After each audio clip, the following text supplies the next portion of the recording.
Hi, guys. You're muted, Sherri. Hi, guys. Hi, guys. I'm Sherri. I'm an alcoholic. As I said, the reason I wanted to do this workshop is because I have experienced multiple times, too many times actually, that I lose people on steps 4 and 5. And I also went down to a workshop with my sponsor and noticed that there were people who had time not drinking, and some of them did not have any experience with the steps. So the basis for me and my desire to do this is to take the fear out of the steps. Okay. It's basically just paperwork. And, I know that to some people, they feel like it is hard, and maybe it is hard for some, but I know you guys can do hard things. And that's the purpose of this meeting we're going to take it right out of the big book of Alcoholics Anonymous. We're going to run through all 12 steps so that we can get through that in case anybody has to leave early. And then at the end, we'll have questions at the end. This is being recorded, so if you miss something, you can grab the recording. If you need the recording or you need the worksheets, there is an email. The email is BB, standing for Big Book, STEP, STEP, and then WW for Writing Workshop. Thank you, Bridget. You're a darling. So you can get the worksheets. You can ask me any questions. If you're too shy to ask here, you can email me. If you need a sponsor, we can hook you up. And if you need the recordings, we can send them to you through email. I would like to thank UK Open Lounge and Maya, especially for hosting and chairing this meeting. I would like to thank all of the team that is here because I could never, ever, ever do this by myself. Maya, will you come in and introduce yourself and give us your sobriety date, please? Thank you, Sherri. My name is Maya. I'm an alcoholic. My sobriety date is the 15th of May, 2022. Thank you. That's it. Thank you so much. Thank you so much for hosting and chairing this meeting. Lucky Lorraine, would you please unmute and introduce yourself? Hello, my name is Lorraine. I'm a recovered alcoholic. My sobriety date is right by you, Maya, March 28, 2022. Thank you so much, Lorraine. I love seeing you here. Charmaine, please come in. You're muted.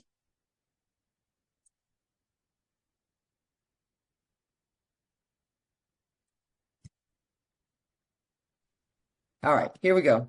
Thank you. I'm Charmaine, and I'm glad to be here. Thank you, Sherri, for inviting me in. And my sobriety date is February 14th, 2014. Thank you so much, Charmaine. And Charlotte Darling, please introduce yourself. Oh, bless you. Thank you. I'm Charlotte. I'm an alcoholic. I'll be honest, I recently lost my 4 years, sadly, to a bit of grief and a bit of and a relapse. But I haven't counted the days. But I'm coming back. I'm coming back. Thank you. Yes, thank you. Thank you for your honesty. And Bridget, please introduce yourself. Hi, friends. I'm gonna raise my hand so you can see me. Hi, friends. Bridget, alcoholic, Al-Anonic, and my alcoholic sobriety date is September 24th, 2021. Thank you so much, Bridget. Thank you all. I definitely, like I said, could not do this by myself, and I appreciate you all so much for being here.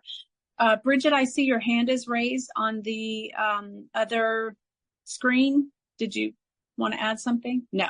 Okay. Okay. So if you have questions as we go through the steps, please just write them down. And then at the end, we'll go over them again. That's just to be,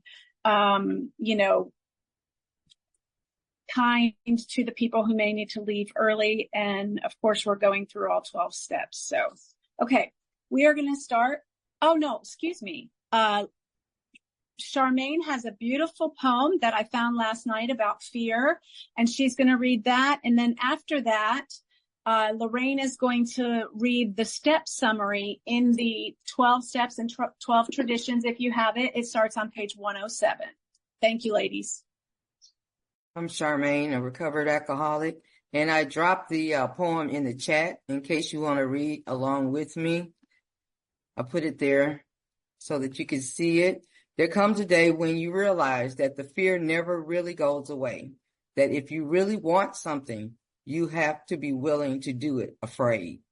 And maybe this is the only way you ever get to discover your fullest potential. Maybe you just have to dive right in and face the thing that scares you the most. Because in the end, it's not the rejections and so-called failures that will haunt you. Let's see. Oh, it will be your own potential left unexplored.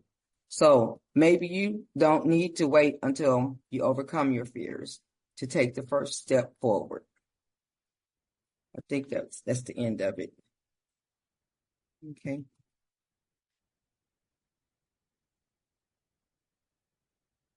Did I finish it? Let's see. Did I finish? I think I finished it, Sherri. No, No? I'll finish it. Okay, I'm sorry. All right. Let's see, I'm going to start. So maybe you don't need to wait until you overcome your fears to take the first step forward. Maybe you just need to know there's something more important than fear, something greater, something worth fighting for. And maybe overcoming your fears is the least important part of your story anyway. Maybe what matters is that you're scared but still determined, shaky but still standing, afraid but still willing to try. And that's by Xana Keithley. Thank you. And Lorraine is going to read the summary of the steps in the 12 and 12, page 107. Thank you. Thank you, Charmaine. Thank you, Charmaine. That's so beautiful. Oh my goodness, I got chills. Ooh. Step 1 showed us an amazing paradox. We found that we were totally unable to be rid of the alcohol obsession until we first admitted that we were powerless over it. In step 2, we saw that since we could not restore ourselves to sanity, some higher power must necessarily do so if we were to survive. Consequently, in step 3, we turned our will and our lives over to the care of God as we understood God. For the time being, we who were atheist or agnostic discovered that our own group, or AA as a whole, would suffice as a higher power. Beginning with step 4, we commenced to search out the things in ourselves which had brought us to physical, moral, and spiritual bankruptcy. We made a searching and fearless moral inventory. Looking at step 5, we decided that an inventory taken alone wouldn't be enough. We knew that we would have to quit the deadly business of living alone with our conflicts and in honesty confide these to God and to another human being. At step 6, many of us balked for the practical reason that we did not wish to have all our defects of character removed, because we still loved some of them too much. Yet we knew that we had to make a settlement with the fundamental principle of step 6. So we decided that while we still had some flaws of character that we could not yet relinquish, we ought nevertheless to quit our stubborn, rebellious hanging on to them. We said to ourselves, this I cannot do today, perhaps, but I can stop crying out, no, never. Then in step 7, we humbly asked God to remove our shortcomings, such as he could or would under the conditions of the day we asked. In step 8, we continued our house cleaning, for we saw that we were not only in conflict with ourselves, but also with people and situations in the world in which we lived. We had to begin to make our peace. So we listed the people we had harmed and became willing to set things right. We followed this up in step 9 by making direct amends to those concerned, except when it would injure them or other people. By this time at step 10, we had begun to get a basis for daily living, and we keenly realized that we would need to continue taking personal inventory, and that when we were in the wrong, we ought to admit it promptly. In step 11, we saw that if a higher power had restored us to sanity and had enabled us to live with some peace of mind in a sorely troubled world, then such a higher power was worth knowing better by as direct contact as possible. The persistent use of meditation and prayer, we found, did open the channel so that where there had been a trickle, there now was a river, which led to sure power and safe guidance from God as we were increasingly better able to understand God. So, practicing these steps, we had a spiritual awakening about which finally there was no question. Thank you so much, Lorraine. Thank you for that, Maya. Thanks for co-hosting me, and thank you, Charmaine, for reading that. I'm going to get right into it. So we're going to also, for those who just came in, I want to say again, there's a email if you need to email something, or if you want the worksheets that will be shared when we're actually doing the inventory process. You can email. It's BB, which stands for Big Book, and then STEP, STEP, and then WW for Writing Workshop. bbstepww@gmail.com. All right. And step 1 starts on page 30.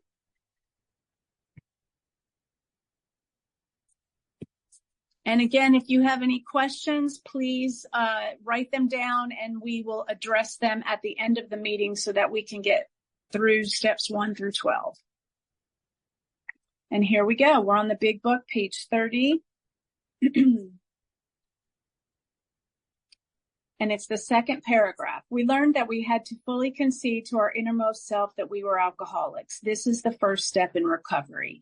That is the first step in recovery, that I have to fully concede to my innermost self that I am alcoholic, or whatever you may be, because I cannot tell any of you, I cannot tell anyone that they're alcoholic or that they have alcoholism. I cannot diagnose anyone with anything.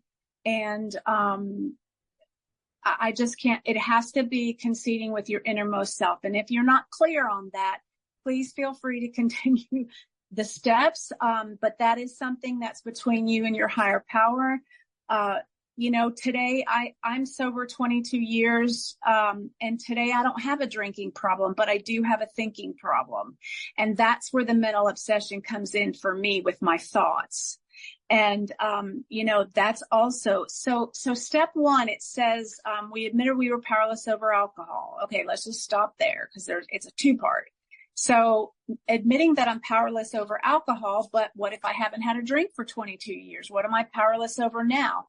Not people, not him, not her, not what she said, not what they did. What I'm powerless over now is my alcoholism.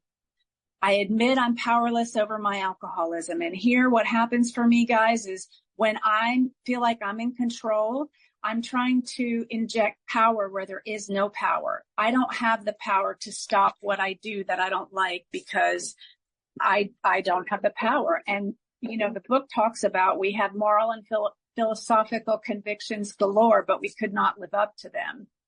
And so I was a mess. I'm just going to qualify really quick. I was a blackout drinker. I was a binge drinker. I was a drunk driver.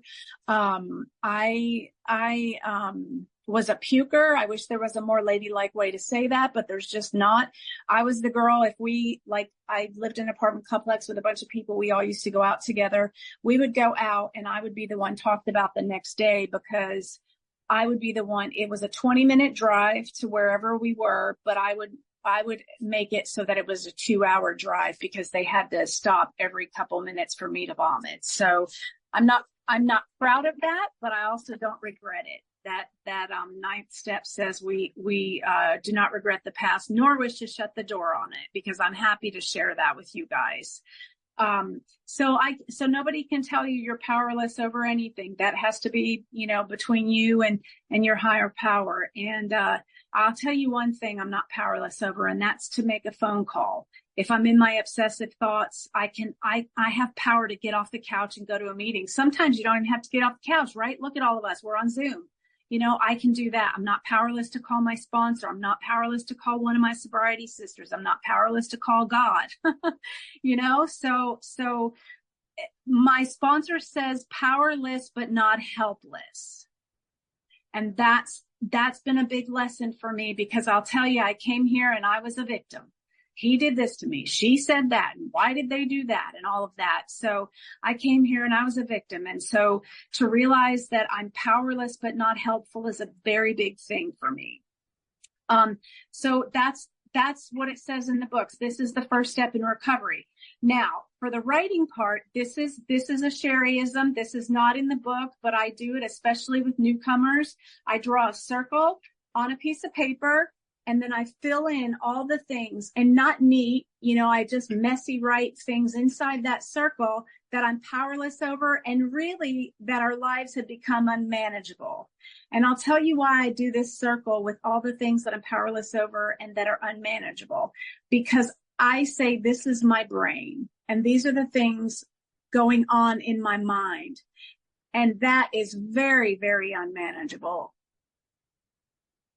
So, unmanageability. I had someone ask me one time, if I am getting my kids off to school, if I'm feeding them, if I'm going to my job, if I'm on time, if I'm paying my bills, how is my life unmanageable? Well, it's not always, but when it is, it's my obsessive thoughts. It's my judgment. It's condemnation of other people. It's, telling you what I think you should do. That is unmanageable. I have a sponsee who is newly dating, and had a beautiful, beautiful experience with the 12 steps, the awakening. I mean, it's just beautiful. And I say this because he came to me suicidal. He was ready to commit suicide and was in a desperate place. And at the time he had 3+ years sober. And so he came to me, and he's newly dating. And so the other night, and he's just made a miraculous transformation and a spiritual awakening. And you know how Bill talks about in his story, when Ebby came to him, he said he was fresh skinned and glowing. Because, when we get relief from this, we have a different countenance. We look different. We act different. We feel different. And he has all of that now. And so he was dating. He went on a date with a girl, but he kind of had 3 girls in the works. There's one over here at this meeting. There's one online. There's one that he works with. So there's all this going on. And he said he felt bad. He's not really that kind of guy. And I said, well, you're just practicing relationship with people, because that's our biggest issue, guys, right? We have a relationship with everything. I have a relationship with all of you, with my coworkers. I have a relationship with my money. I have a relationship with my food. I have a relationship with my creator. Everything is about, I have a relationship with my dog, my neighbors, right? Everything is about relationship. Well, I don't know about you guys, but I know I'm not the best at relationships, right? So I have to keep practicing. So, and also things that I feel are unmanageable is guilt and shame, because those are things that are caused externally. Shame is the only thing that's externally imposed. Everything else is on the inside. I feel ashamed because of what they'll think. I feel ashamed because of what I look like, and the cute guy down the road saw me, or whatever. So that's one of the things that's imposed from the outside. I steal other people's peace. I have something on the inside that I want to get out, and I'll just blah, blah, blah, I'll hit it. And my sponsor let me do that pretty much about one time. I have a really mean sponsor. And I came at her, and I was like really high energy and la, la, la, la, la, la, la, la, la. And they're going to fire me. This is probably going to be the one thing that they're going to fire me over. And you know what my mean sponsor said? She said, well, Sherri, that's none of your business if they fire you. And I looked at my phone like, what did she just say? And she said, it's none of your business if they fire you, because it's your business is what God's business is for you. And I was like, okay, but you know what? That relief and that ease that came to me, that comfort, the freedom and ease that came from drinking happened with her one sentence to me. It happened to me. I got ease and freedom. I was comforted. Because she's right. It's up to my higher power. They're not my God. But for 2 straight months, and I kid you not, for 2 straight months, I was absolutely crazy insane about a lot of the work stuff because of the trainer and just all this stuff going on. And I didn't go there with a spirit of love. And I went in every day with a spirit of resentment. I did. I held on to those resentments, And so I have to admit that I'm powerless over my alcoholism, and that is the first step. The other thing I want to say about step 1 is the very first word in step 1 is we. The very first word that starts off our big book is we. And without you guys, there would not be this meeting. Without my sponsor, without my sobriety sisters, without the other people in my tribe, I would not be able to stay sober. The we for me also includes what I call God. And again, that's where I might be powerless over things, but I'm not helpless. That's where that we comes in, is I need somebody to get me back on track. So that is page 1, page 30. And step 1 is, we learned that we had to fully concede to our innermost self that we were alcoholics. So what I do is I say, do you fully concede to your innermost self that you are alcoholic? Or whatever. And then you answer yes or no. And if you answer no, then maybe you need to drink some more. I don't know. I'm not God. But that's where step 1 is in the book. And it talks about, here on that page, it talks about pitiful and incomprehensible demoralization. And that's what I did. And you know what else, guys? The pitiful and incomprehensible demoralization for me came through. Donna, we're taking questions at the end, okay? Because we want to get through the 12 steps. I don't know so just where page 30 is. Sorry? I don't know where page 30 is. I've got edition 4 of the book. Yep, it's page 30. What's the title? In the big book is page 30, chapter 3. Aye, it's no that in my book. That's fine, I'll find it, no problem. You found it? I will find it. It's not that on mine. That's okay. More about alcoholism, chapter 3. Yes, that's it. Yes, at the bottom. Yes. Thanks. You're welcome. Okay, so let's see here, where it talks about all of us felt at times that we were regaining control, but at such intervals, usually brief, were inevitably followed by still less control, which led in time to pitiful and incomprehensible demoralization. We are convinced to a man that alcoholics of our type are in the grip of progressive illness. Over any considerable period, we get worse, never better. So this is a progressive disease. And I know that my alcoholism can sit. I had a sponsee call me last week, I believe, and sat all day long in feeling bad. And she waited until like the bitter end of it, where she just couldn't handle it anymore, to call. And it's so funny because she said it had crossed her mind to call. And for me, I always say I live in insanity, or excuse me, I don't live in insanity, but I visit. And so for me, when I visit insanity, I'm so used to feeling good, I call my sponsor immediately. And if she's not available, I call the next person. So that is that for step 1. Let's go to step 2, which is going to be on page 47.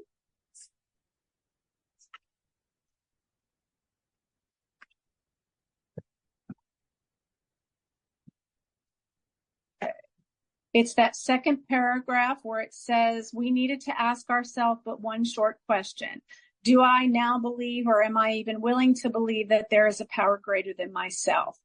So that is the second step question. Do you now believe, or are you even willing to believe, that there's a power greater than yourself? Now, for me, I came in here with a God, but I came in here with a shaming, condemning, punishing Catholic God of my Italian New York family.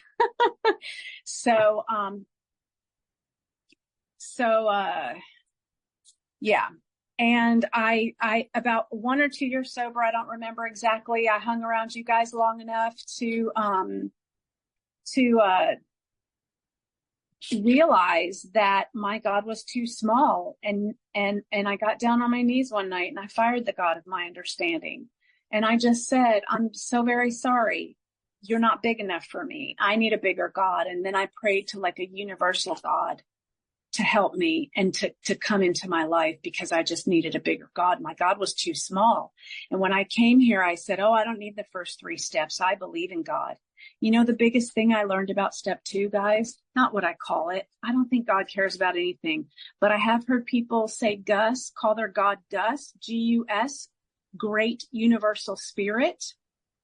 And I just loved that. I also heard someone express that when she went to say a prayer, she said kinder power. And I just love that too, because my alcoholism and my thoughts and the obsessions are not kind. They're not kind. And so, and then for step 2, I learned belief is not reliance. Just because I believe in God, and I can believe in God all day long, I can believe. And that's what I do for the writing part. Again, this is not something that's in the big book. Step 2, I just read that to you, which is that's what's in the big book. But for writing, I do a column A, what do you believe about your higher power? For me, it was like shaming, condemning, guilt tripping, punishing, and then in my other column, which is what I believe today, and I share with no apologies, omnipotent, all-knowing, almighty, all-powerful, all-inclusive, unfathomable. That's what I believe about God today. And I'll tell you why. Because I used to believe that God was all of those things, but I believe that God was all of those things for you, but not myself. And that's where the shift took place for me, is that I had to get a God big enough to believe it for myself.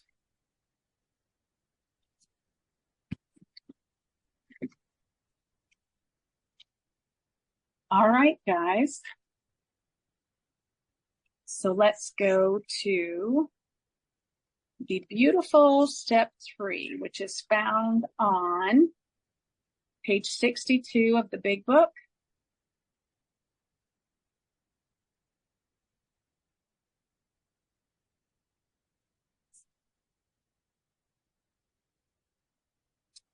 Would someone like to read? Hi, Norma. Thank you. Can somebody unmute Norma? Yep, Norma. Please. There we go. Norma. Page 62 So our at the troubles. top? Nope. Second full paragraph. So our troubles, and then read over on 63 till we were reborn, please. Okay, so our troubles, we think, are basically of our own making. They arise out of ourselves, and the alcoholic is an extreme example of self-will run riot, though he usually doesn't think so. Above everything, we alcoholics must be rid of this selfishness. We must, or it kills us. God makes that possible. And there often seems no way of entirely getting rid of self without his aid. Many of us had moral and philosophical convictions galore, but we could not live up to them even though we would have liked to. Neither could we reduce our self-centeredness much by wishing or trying on our own power. We had to have God's help. This is the how and why of it. First of all, we had to quit playing God. It didn't work. Next, we decided that hereafter in this drama of life, God was going to be our director. He is the principal, we are his agents. He is the father, and we are his children. Most good ideas are simple, and this concept was the keystone of the new and triumphant arc through which we passed to freedom. When we sincerely took such a position, all sorts of remarkable things followed. We had a new employer. Being all-powerful, he provided what we needed if we kept close to him and performed his work well. Established on such a footing, we became less and less interested in ourselves, our little plans and designs. More and more we became interested in seeing what we could contribute to life. As we felt new power flow in, as we enjoyed peace of mind, as we discovered we could face life successfully, as we became conscious of his presence, we began to lose our fear of today, tomorrow, and the hereafter. We were reborn. Thank you, Norma. So there's that having moral and philosophical convictions galore. I mean, I didn't want to be that girl that got so, and here's the other thing too, guys. I never ever went out for one drink. It was the mission of get drunk. It was not like some people say, oh, I tried just to have a couple. Nope. I never even tried that. I just went for it. It was the mission. It was the reason for going out. And, but I didn't want to be the girl who blacked out. I didn't want to be the girl who had to crack her shades open to see if my car was in the driveway. I didn't want to be a drunk driver. But for the grace of God, did I not hurt anyone? But for the grace of God, and I did run into somebody's fence in their house. The car flipped 3 times and ended up like crashing in their fence. And when I was taken to the hospital, I called one of my girlfriends and she came to the hospital and I was okay. I had a broken nose, black eyes, the whole 9 yards. But she said to me, do you have any gum or mints? And I was like, no. And then she said, oh, wait, I think I have one. And I thought she wanted it for herself. Do you know what? She wanted it for me because I smelled like alcohol and she didn't want to get me in trouble. She didn't want to get me in trouble with the law or have the doctor smell it. So that's how that went, So when it talks about misery is of our own making, that's it. When I speak of being powerless and my life over my alcoholism and my life is unmanageable, that is what I'm talking about, because it's my own making, because I take a thought or a situation or a circumstance and I completely blow it up in my mind. I say things that aren't even true, and then it also talks about selfishness. I had a sponsee who, she didn't call for 4 days because I told her she was selfish. And she didn't like it at all. And then when she finally did call, she said, I had a resentment against you. She said, I just couldn't, couldn't accept that I was selfish. And she said, but I see how it is selfish.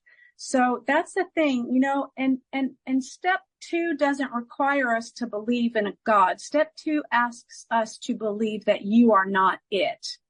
That's all that step 2 asks of us. And so when and I'll tell you this too, guys, man, I remember when I first came here, and I remember even in my first, second, maybe even third year, I just remember always being so exhausted. I was so tired. And I called my sponsor at the time and I was complaining about some people at work and they did this and they did that. And she said this and she told her, all the unmanageability.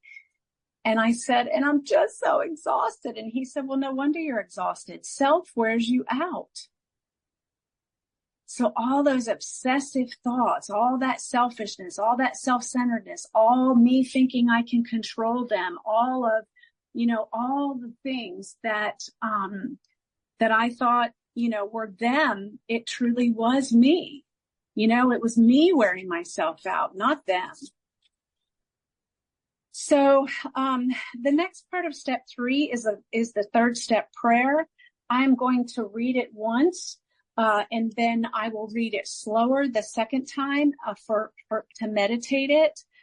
I am going to get on my knees. I get on my knees when I'm with sponsees. If you are in a position to get on your knees to pray the third step prayer with us and you would like to, please do. If you don't, you don't. Okay.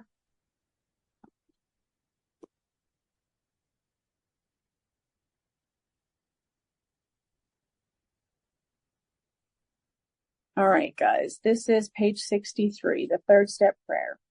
We were now at step 3. Many of us said to our Maker, as we understood him, God, I offer myself to thee, to build with me and to do with me as thou wilt. Relieve me of the bondage of self, that I may better do thy will. Take away my difficulties, that victory over them may bear witness to those I would help of thy power, thy love, and thy way of life.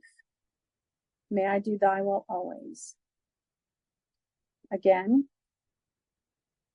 God, I offer myself to thee, to build with me and to do with me as thou wilt. Relieve me of the bondage of self, that I may better do thy will. Take away my difficulties, that victory over them may bear witness to those I would help of thy power, thy love, and thy way of life. May I do thy will always. And when they speak of bearing witness, they're talking about us bearing witness for Alcoholics Anonymous and the 12 steps. Kind of like I said earlier about the sponsee who came to me suicidal and now has this beautiful, beautiful countenance that's glowing and full of light and really, really has a strong desire to live. And I go through the steps pretty quickly, as you can see. And so he went, it's just been, I think we decided like 4 or 5 months, I think that transformation happened. Because here's the thing, it says in the 12 step, having had a spiritual awakening as the result of these steps, meaning the 11 previous steps. So they talk a lot about spiritual experiences and psychic change and all of that through the book. But the spiritual awakening comes once I work the 12 steps. I also want to say that in this book are incredible, powerful, wonderful, delicious things that can be read, are to be read on each and every step. But again, this is to take the fear out of the steps so that we can help people keep going after step 4 and 5 and keep going after steps 6, 7, and 8. Because that's where I find, it's been my experience, that's where I find that some of the fear is coming in. Okay, so I'm going to tell you a quick story about step 3 because I'm going to use it again later for an example. So some of you guys know this story, sorry. When I lived in New York, I lived in a really, really big apartment complex. And there was another huge apartment complex that was right next door to us. And we had a fence that separated the two complexes, but they had to have a break in the fence because they could not get to the main road unless they drove through our apartment complex. So one day I was out walking my dogs and I came in. I went to go inside to get ready for work and finish all what I needed to do. And then I saw a guy in the other apartment complex holding a phone, and he was handing it to me. And because of the sounds he was making as he was pointing the phone towards me, it occurred to me that he's deaf and he's mute. So I saw him doing this toward me, and I turned my head. And I said, not today, God, I can't. I have to get the dogs fed. I have to get to work. I have to finish getting ready. I don't want to be late. I can't, God. And then I heard this voice that said, well, Sherri, did you turn your will and your life over to the care of God today or not? So I put the dogs in the house and I went back. And what happened was this guy thought that he thought he missed his medical ride to a medical appointment. And so I took the phone and the lady explained to me he's anxious and upset because he thinks he missed his ride, but it's not until tomorrow. His appointment is not until tomorrow. And I was like, oh, okay. So I explained to him that his appointment was tomorrow. I communicate that with him and said thanks to her, and we hung up. And do you remember the ease and comfort and the ease and freedom I was talking about that came from alcohol and now comes from surrender and peace and Zen? Just that feeling, just that feeling of God, just that feeling that there's nothing wrong right now. He got that, you guys, just for me taking 1 or 2 minutes out of my selfish time. That he got that ease and he got that comfort and he got that sigh of relief. And I'll tell you what, I was like, all right, God, whatever, I did it. And I go inside and here's what happened for me. I did not even realize why God picked me for this divine appointment. But do you know how I communicated that to him? I know sign language. So out of all the people in my apartment complex and out of all the people in the next door apartment complex, God put the two of us on the same path in order to see each other. Because that's the kind of God I have in my life today.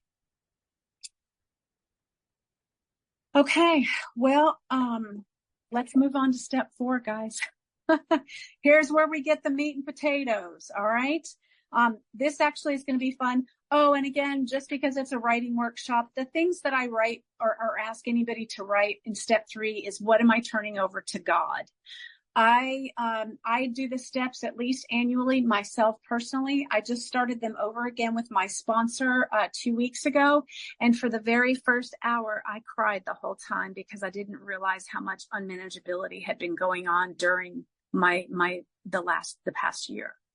And literally I cried. And so for me, for this step 3, I look at what I'm giving to God. Came to believe that a power greater than ourselves could restore us to sanity. And then, made a decision to turn our will and our lives over to the care of God as we understood him. Now, here's the other thing I will say is that it says made a decision to turn our will and our lives. Now, I'm not trying to get all technical, and I'm not trying to cause, I do not wish to engage in any public controversy, but I'm going to say this is what I believe. I believe that if I only make a decision to eat, that I will die of starvation. I say that because if I make a decision to eat, the food is still going to sit there if I don't actually take the action to eat it. So what I'm saying is that making a decision to turn my will and my life over to the care of God is not going to get me the kind of relief and connection and relationship that I want. I have to follow it with action, which goes right into the 4th step.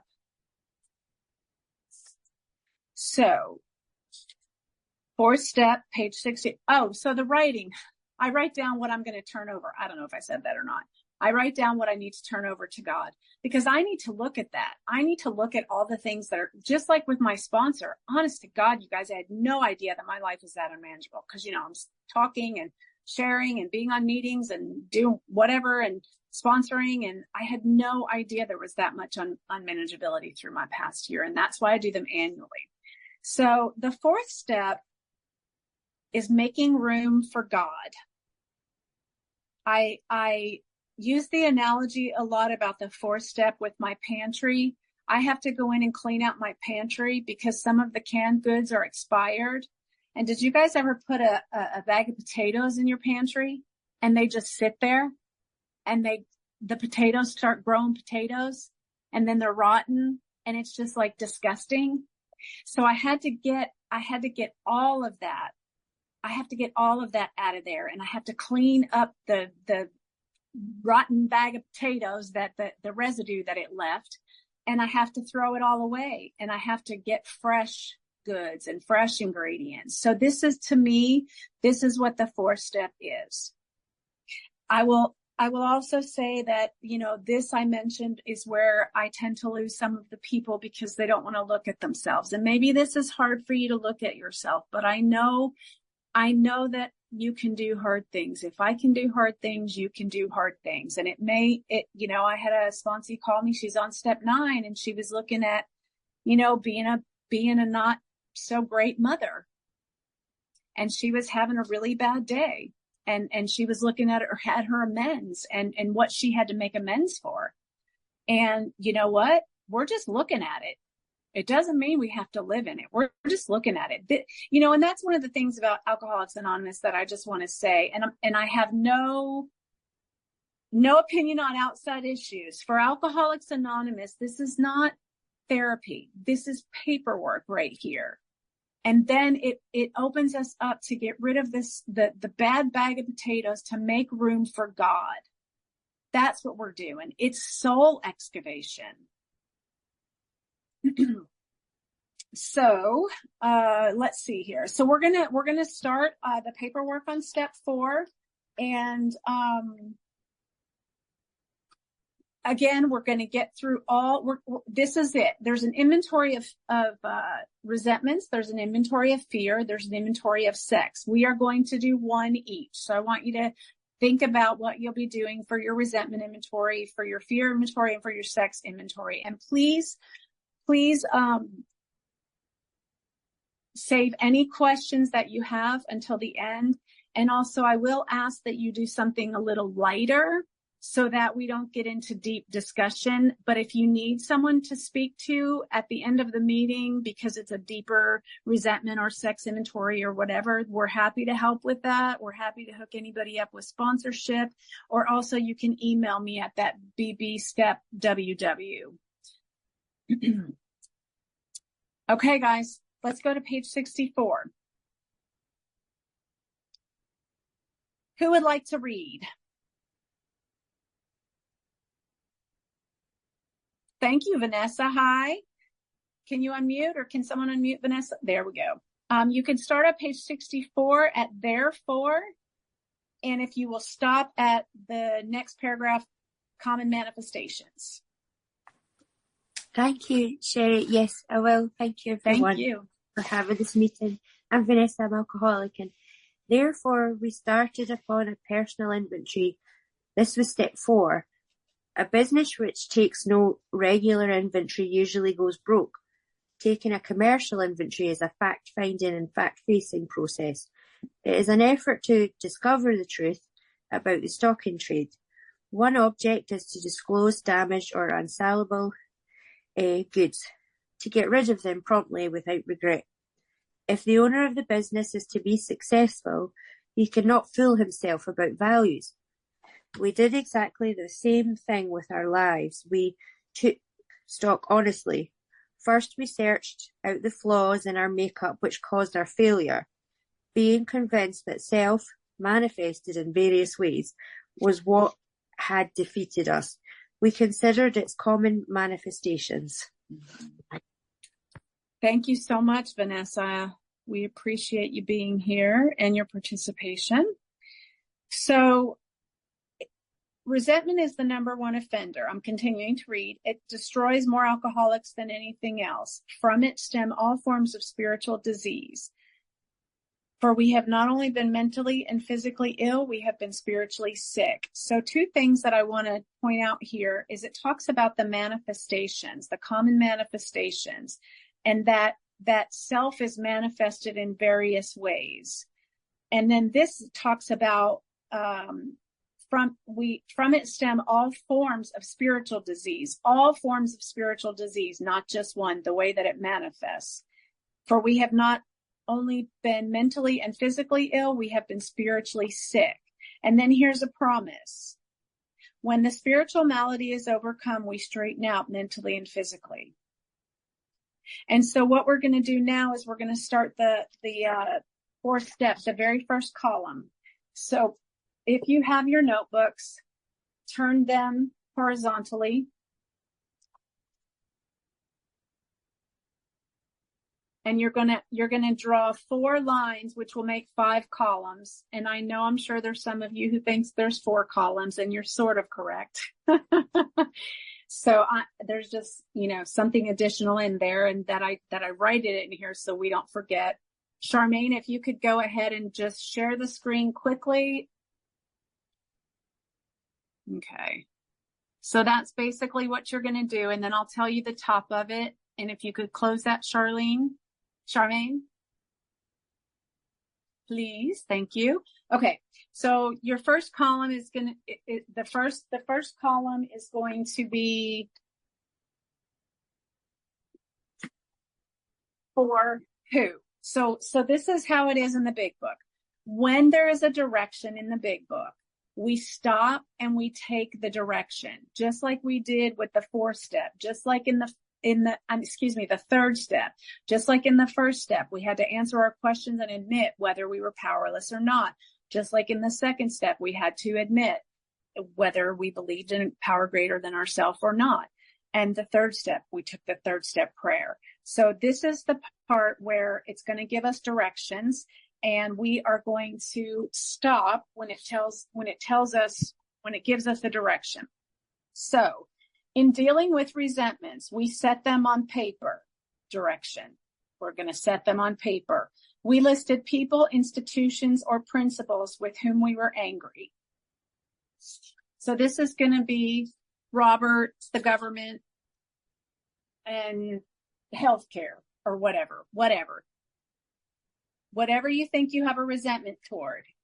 And instead of going across the page this way, we're going to put 3 people on, I just always say 3 people on one page, and then you're going to flip the page in your notebook, and you're going to go the second, and you're going to continue to do that one line. You continue to add your resentments until there are no more.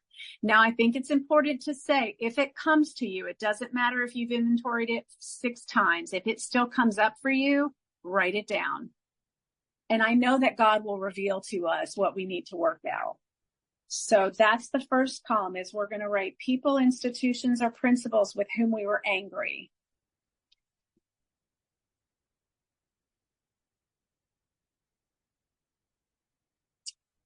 People is obvious: your husband, your boss, your wife, your kids. Principles, like the principle of healthcare here in America.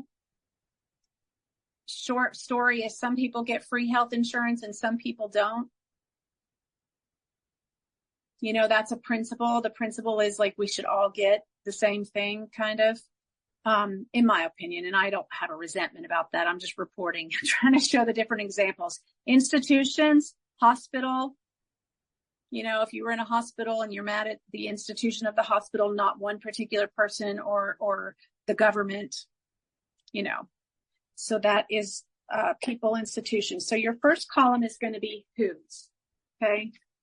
Then it takes us next to our next direction. So it says we listed people, institutions, or principles with whom we were angry. You're going to list those until you're finished.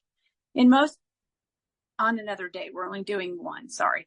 In most cases, it was found that our self-esteem, our pocketbooks, our ambitions, our personal relationships, including sex. Sorry, I skipped one.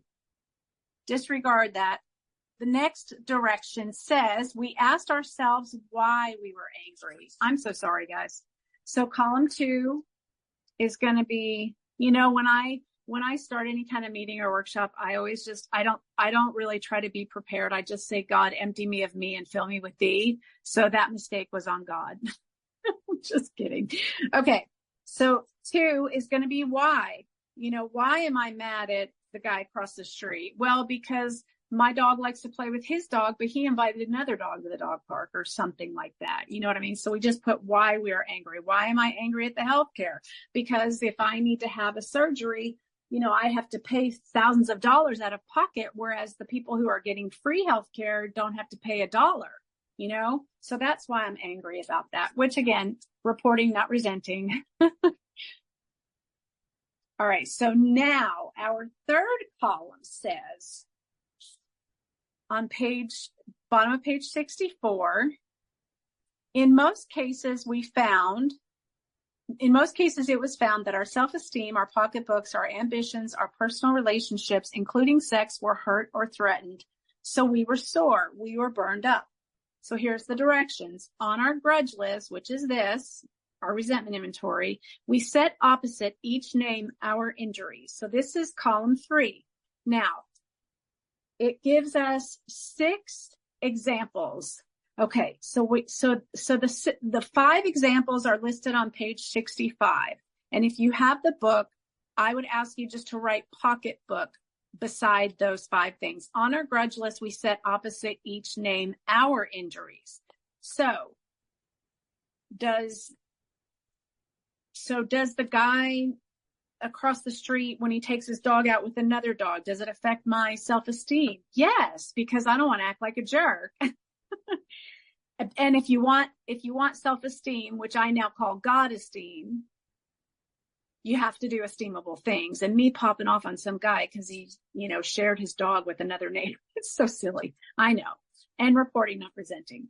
Okay, so was it my security? Yes, I want my dog to go over there and have fun. That's my security, my dog, my home. Was it my ambitions? Now, this is a big one for me, guys. Let me just say this. It was such a relief and miracle to find out for me that every single thing I was mad at affected my ambitions. My ambition is to take my dog to the dog park and play with this other dog, okay? When somebody gets in the way of that, oh boy, you better look out, right? Then if I go to the grocery store and all I want to do is go from point A to point B, I want to leave my house, I want to go to the grocery store, I want to get my stuff, and I want to come back home, okay? Say the guy pulls out in front of me. Oh yeah, here comes the New York Italian girl coming at you. So then I get to the store and there's an aisle with only 10 items or less, and there's somebody in there with 16 because I counted. That's how I know there's 16, right? So they affected my ambitions. That is my ambitions. Ambitions are like goals. I have a goal to leave here, go there, get my stuff, and come home. So does it affect my ambitions? I will say for myself, almost everything affects my ambitions. It's also been a lot easier for me realizing that than it helps me realize that the ambition of the other people are not my business, and they're not in alignment with me, and they don't have to be. So I'm driving down, and the guy who pulls out in front of me, or the lady, whatever, her ambitions are to get to the store and get back home, right? She's got the same ambition as me, but she's getting in my way of me doing what I need to do.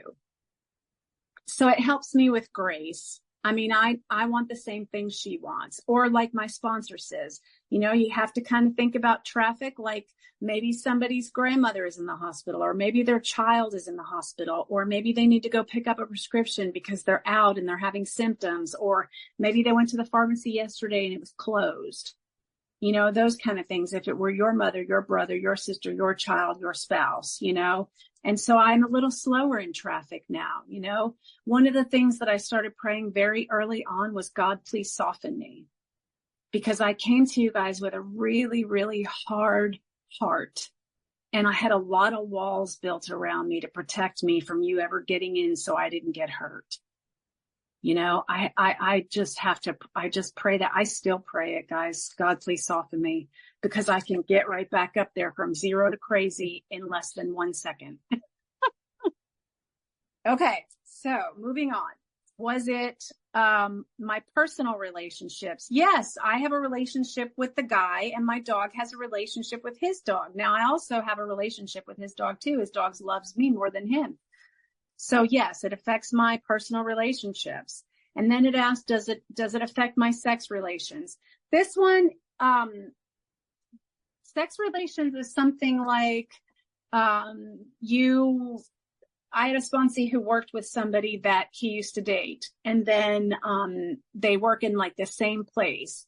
And then she started dating someone else. So if he has resentment toward her, you know, he puts her name, he puts why he's resentful, and then he asks himself all these questions. Does it affect my self-esteem? Yes, because now she's with some other guy. Does it affect my security? Yes. Does it affect my ambition? Does it affect my personal relationships? Does it affect my sex relationships? And for him, of course, it would be yes. Now, please know, I don't know if anybody's new here or this is the first time you're going through the big book with the steps, that sex relations does not always mean the act of sex. It means just like romantic interest, maybe, or, you know, we're going to get to that inventory separately. But, you know, it also means, you know, did I leave my kids alone when I was chasing after some guy, or, you know, things like that. So,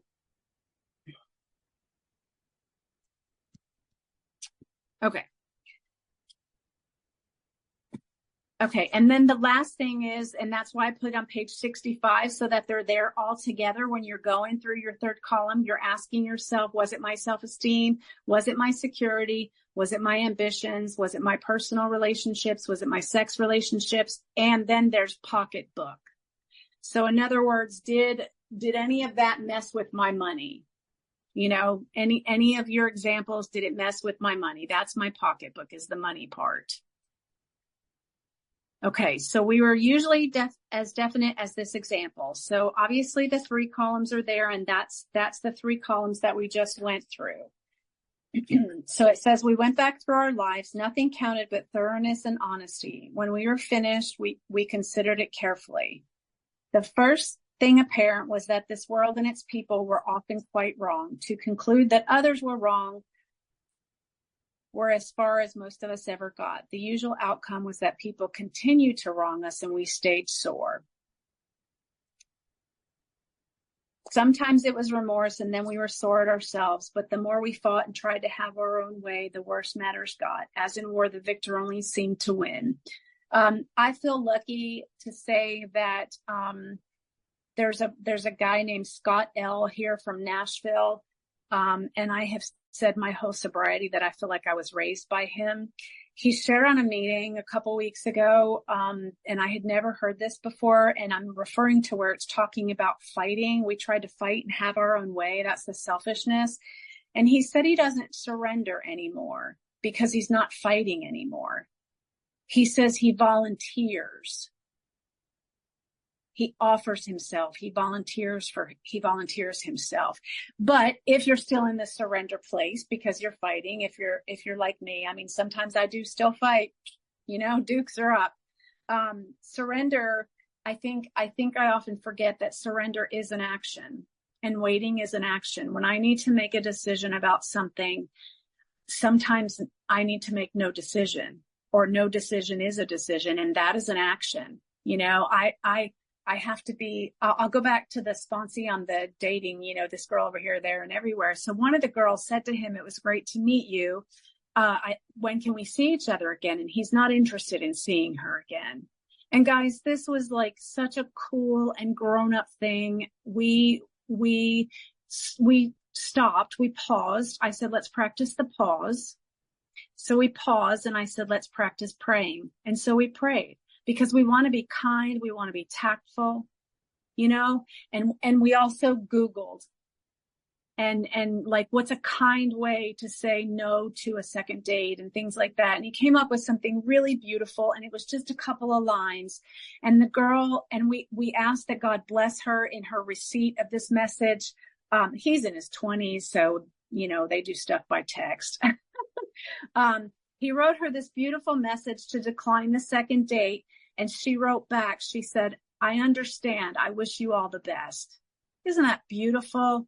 Because here's the thing. I know for me in my past, we think that if relationships end, they have to end in chaos. And sometimes relationships can just end in peace. Okay, so let's see. Who wants to read? Did you raise your hand, Gemma? Oh, no. Okay, that's okay. Anybody want to read? Oh, let's see. Lisa? No? Denise has her face. Oh, hey, great. Go ahead. So we're going to read. Sorry, somebody from Ireland was talking. So we're going to read from page 66. It is plain. And then you're going to read the end of that second paragraph. So you're going to read 2 paragraphs there, please. Okay. So end with "Thy will be done." Nope. These things are poison. Oh, okay. So just 1 paragraph. Oh, I see what you're saying. I apologize. That's Hey, okay. everybody. No I'm for Denise. stepping in. Thank you. I'm Denise, and I'm a grateful recovering alcoholic. Hi. This is page 66. It is plain that a life which includes deep resentment leads only to futility and unhappiness. To the precise extent that we permit these, do we squander the hours that might have been worthwhile. But with the alcoholic, whose hope is the maintenance and growth of a spiritual experience, this business of resentment is infinitely grave. We found that it is fatal, for when harboring such feelings, we shut ourselves off from the sunlight of the spirit. The insanity of alcohol returns and we drink again. And with us, to drink is to die. If we were to live, we had to be free of anger. The grouch and the brainstorm were not for us. They may be the dubious luxury of normal men and women, but for alcoholics, these things are poison. Thank you for letting me read. Thank you so much, Denise. All right, guys, let's take note here. Talks about, we just read, it leads to futility. Resentment leads to futility, which means uselessness. It leads to unhappiness. When they talk about squandering the hours, I cannot even tell you, nor would I even want to admit or think about how many hours that I've wasted. Remember that job I was talking about that I was just so angry for like months? And that is what I call sobriety. That is being a dry drunk, because emotional sobriety to me today, because I haven't had a drink in a while, that's the most important thing to me. And I could not get myself out of it.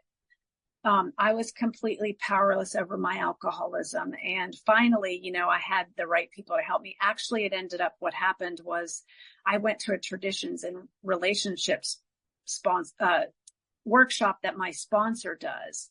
And in that, I was able to turn around because it helped with the traditions, helped with my work relationships.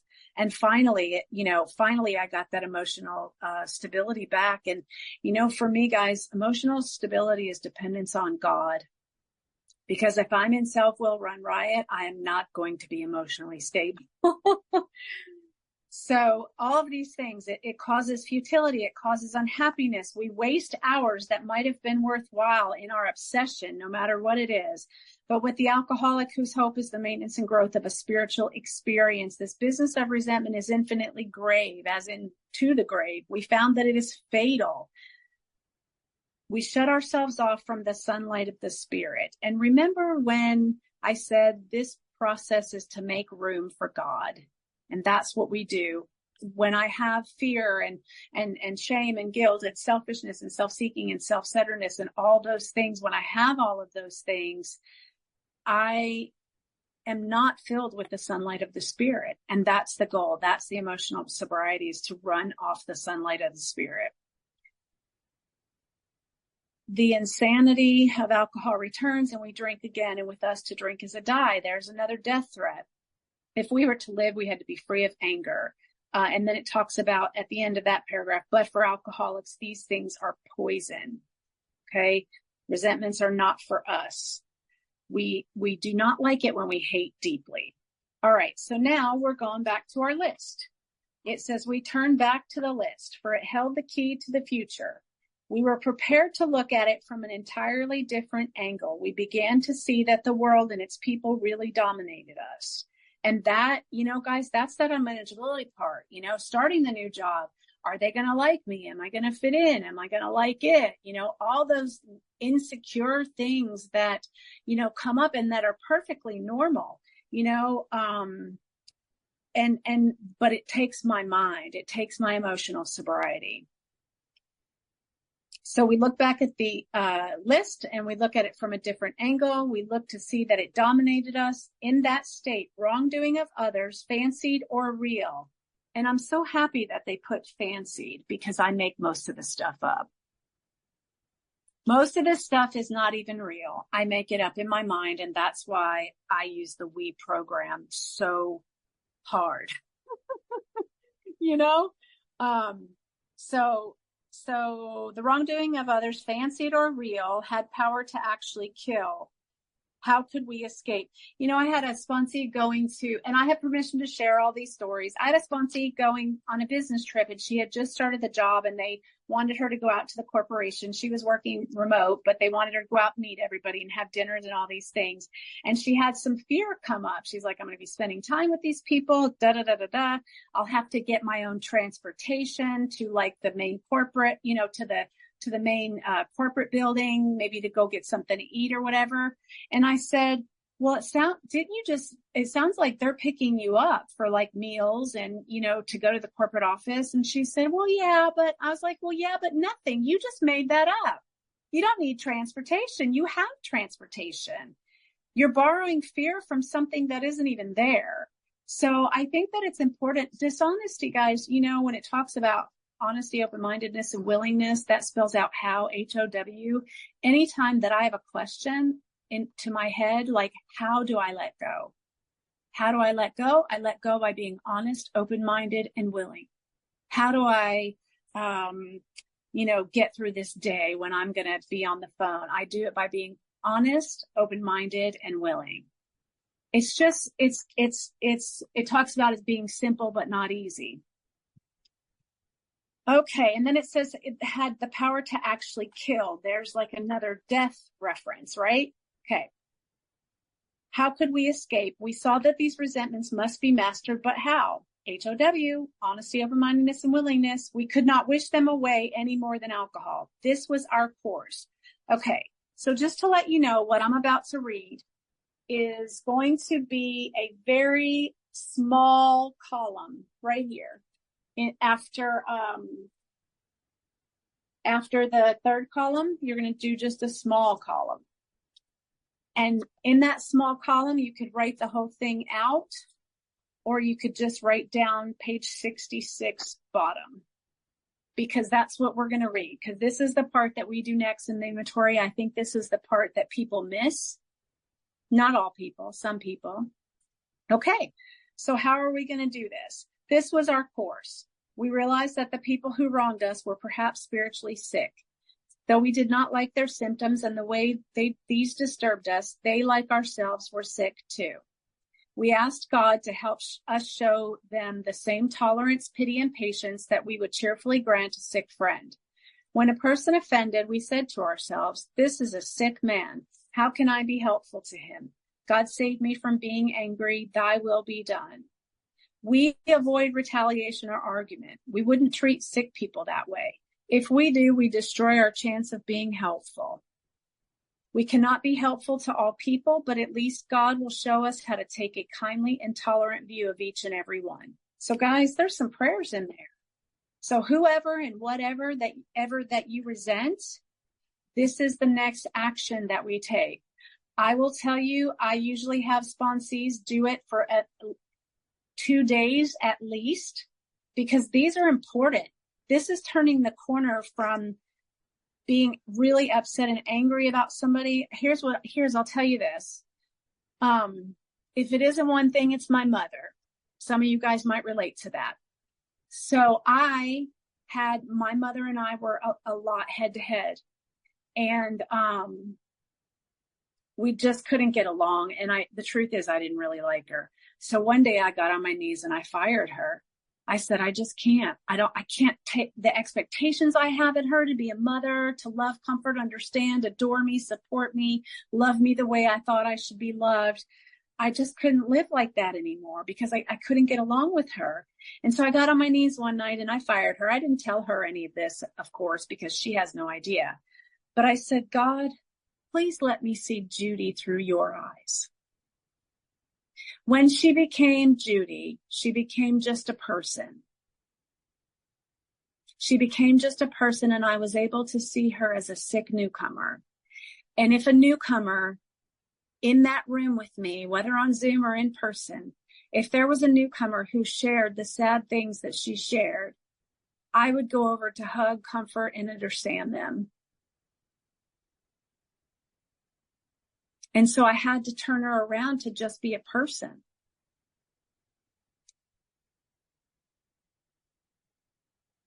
So I think these prayers are really important. And the reason it's not in the book to write anything down, but the reason that I write this down on the list, the reason I make this little column here on the list is because it's so important. And I had a sponsee who was resentful at her son because he kept calling and asking her for money. And it would be like, hey, Mom, can you send me $5? Or, hey, Mom, can you send me $10? And she was resentful that that's the only reason that he ever called. And so when we were in the amends process, I said, why don't you just send him the money once a week so you don't get mad at him asking? And that's what she started to do. And then one day, I don't know, just a few weeks later, she would send the $5 or $10 because I said, you're getting off cheap. And then one day out of the blue, randomly, he texted her and he said, I love you, Mom. And he didn't say anything else, and he didn't ask for money. And to me, what happened, what I witnessed in her is the fact that when she prayed for him, she saw him as a newcomer. They, like ourselves, are sick too, and we wouldn't treat sick people that way. Now, I'm not saying you have to forgive everybody. I'm not saying you have to like this. I'm just saying that it's important. When I can look, and there's a lot of awful things that happen to awful people, and I'm not trying to take any of that away. But I know that for me, it changed my heart. It opened my heart. It was one of those things where I say, God, please soften me. And these prayers did soften me.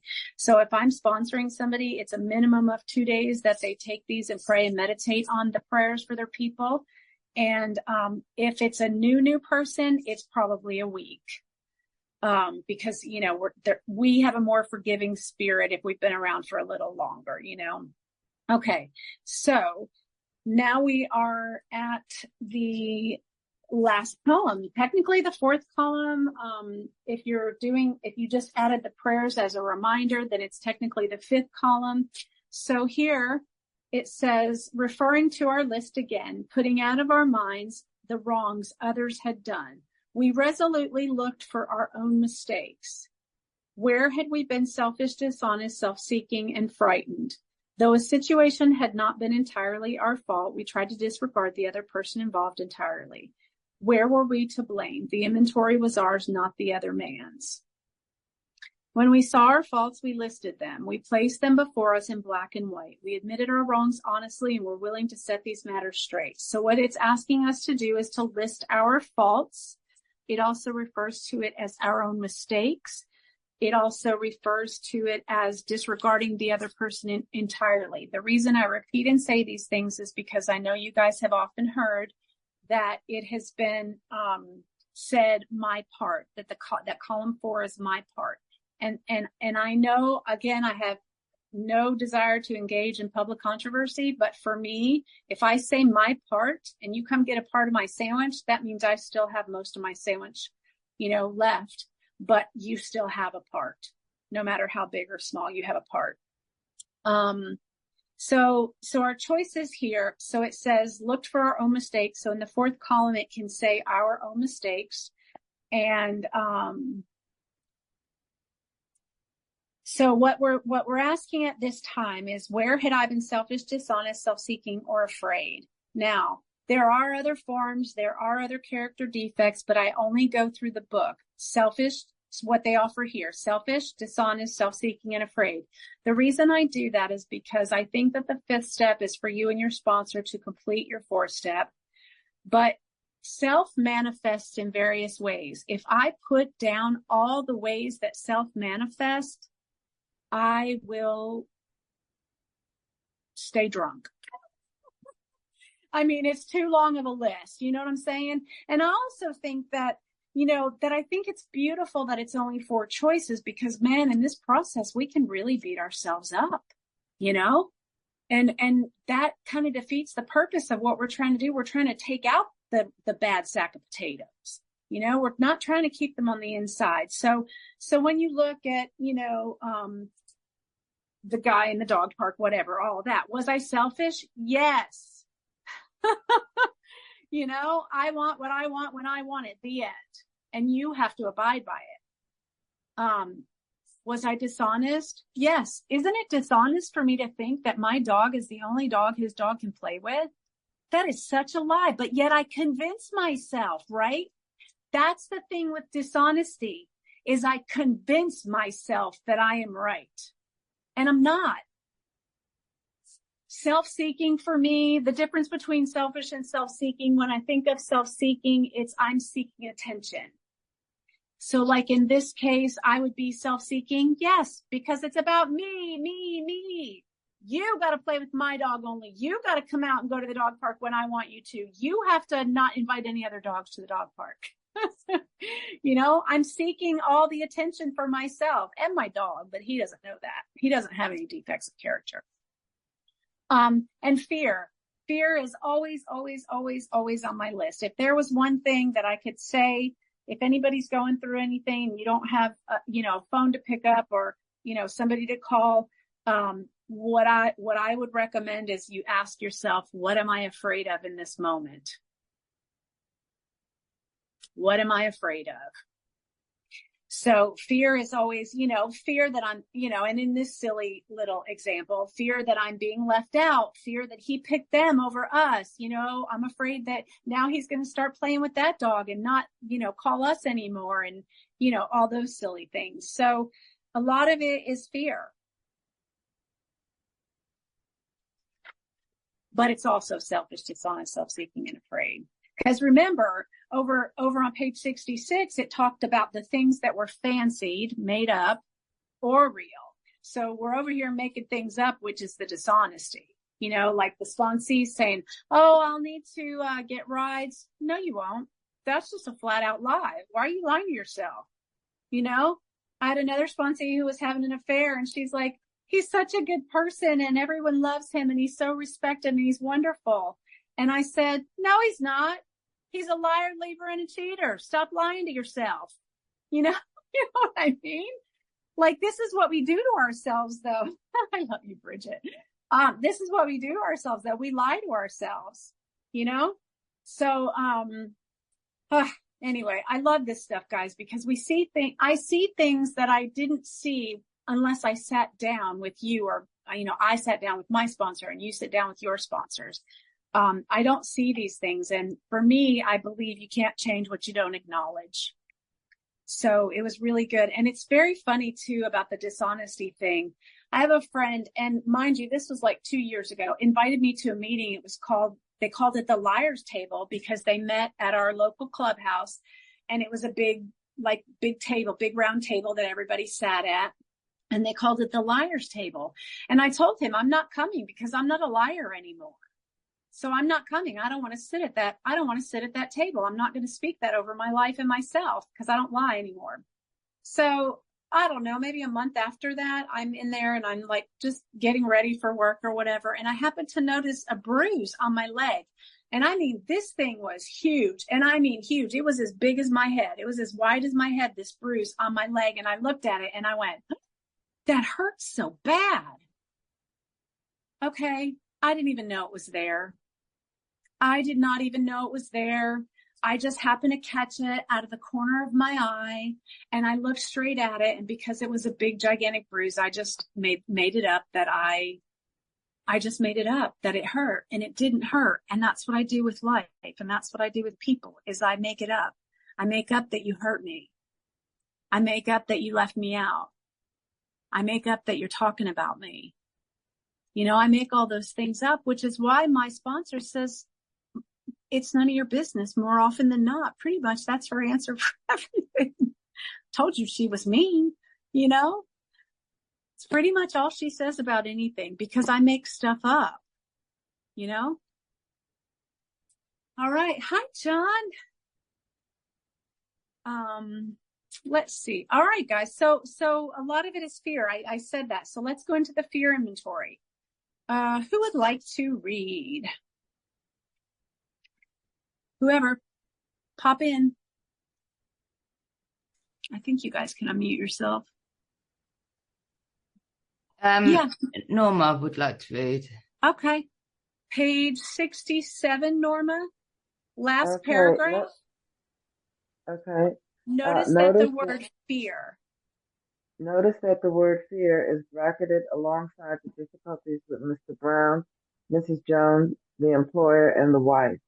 This short word somehow touches about every aspect of our lives. It was an evil and corroding thread. The fabric of our existence was shot through with it. It set in motion trains of circumstances which brought us misfortune we felt we didn't deserve.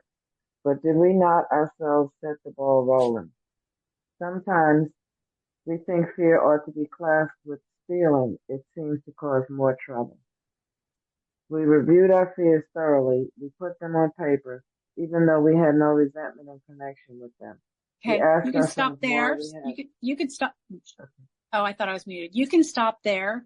So that's, again, guys, where I mentioned when it gives us a direction in the big book, we stop and we take the direction. So the direction there was, we reviewed our fears thoroughly. We put them on paper, even though we had no resentment in connection with them. So what we're going to do with our fears is we're going to put them on paper. And this time it's just going to be 2 columns. And in the first column, you're going to list your, Charmaine, if you want to go ahead and pop that, screen share up of the fear worksheet.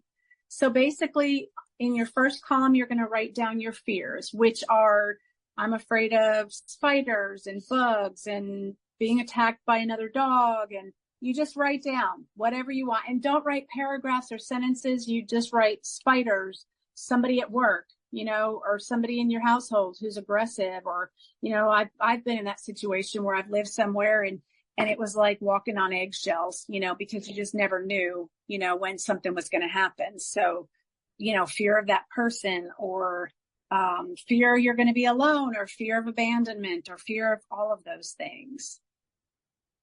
So basically your first column is just going to be everything you fear. And so today we'll just do 1 so that we can keep moving. And then the second thing it says, the direction is we asked ourselves why we had them. So your second column is to ask yourself why you have them. And here's your choices. Wasn't it because self-reliance failed us? Self-reliance was as good as far as it went, but it didn't go far enough. Some of us once had great self-confidence, but it didn't fully solve the fear problem or any other. When it made us cocky, it was worse. So what it's basically saying is we asked ourselves why we had them. Wasn't it because self-reliance? Wasn't it because self-reliance failed us? So that self-reliance is the self manifested in various ways, comes out in all different forms, shapes, and sizes. But if I'm trying to run the show, that's why I'm afraid, because I have no power. I don't have the power to run the show. I don't have the power to stop drinking. I don't have, I don't have the power. I have to rely on, it's either self-reliance or it's God reliance. That's the only two options for me.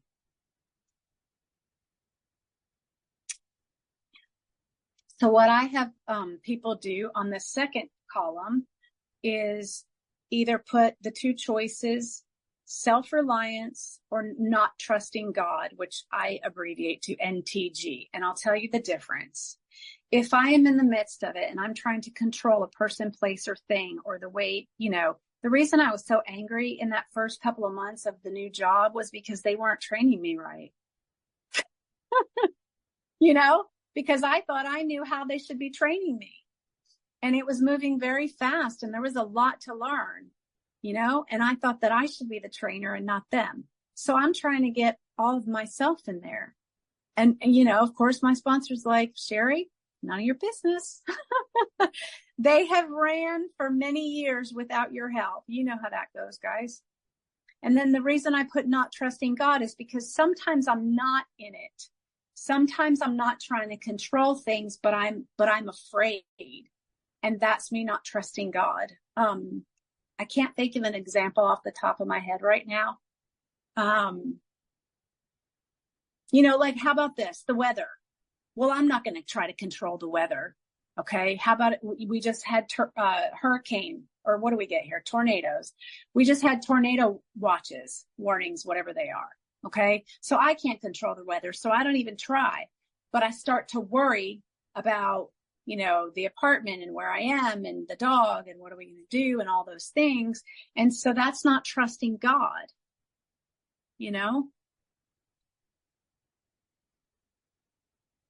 I'm usually always afraid because I'm not trusting God. And I want to tell you I know there's a lot of them. I know you guys have a lot of them and have heard a lot of them, but my favorite acronym for fear, FEAR, forgetting everything's all right. Forgetting everything's all right, because that's the thing. I forget that everything's all right. And that's what makes me take action based on the anxiety of my fear.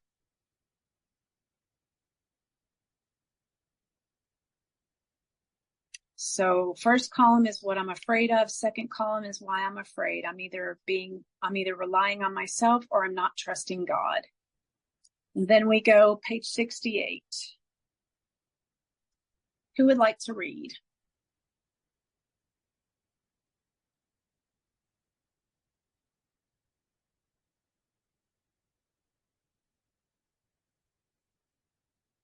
From what part, Sherri?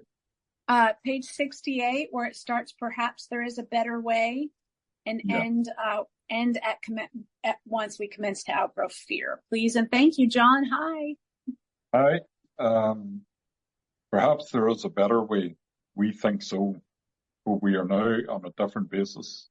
The basis of trusting and relying upon God. We trust the infinite God rather than our finite selves. We are in the world to play the role He assigns, just to the extent that we do as we think He would have us, and humbly rely on Him, does He enable us to match calamity with serenity. We never apologize to anyone for depending upon our Creator.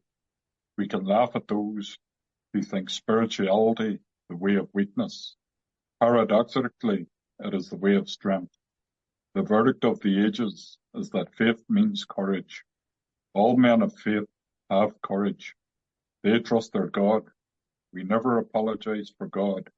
Instead, we let him demonstrate through us what he can do. We ask him to remove our fear and direct our attention to what he would have us be. Is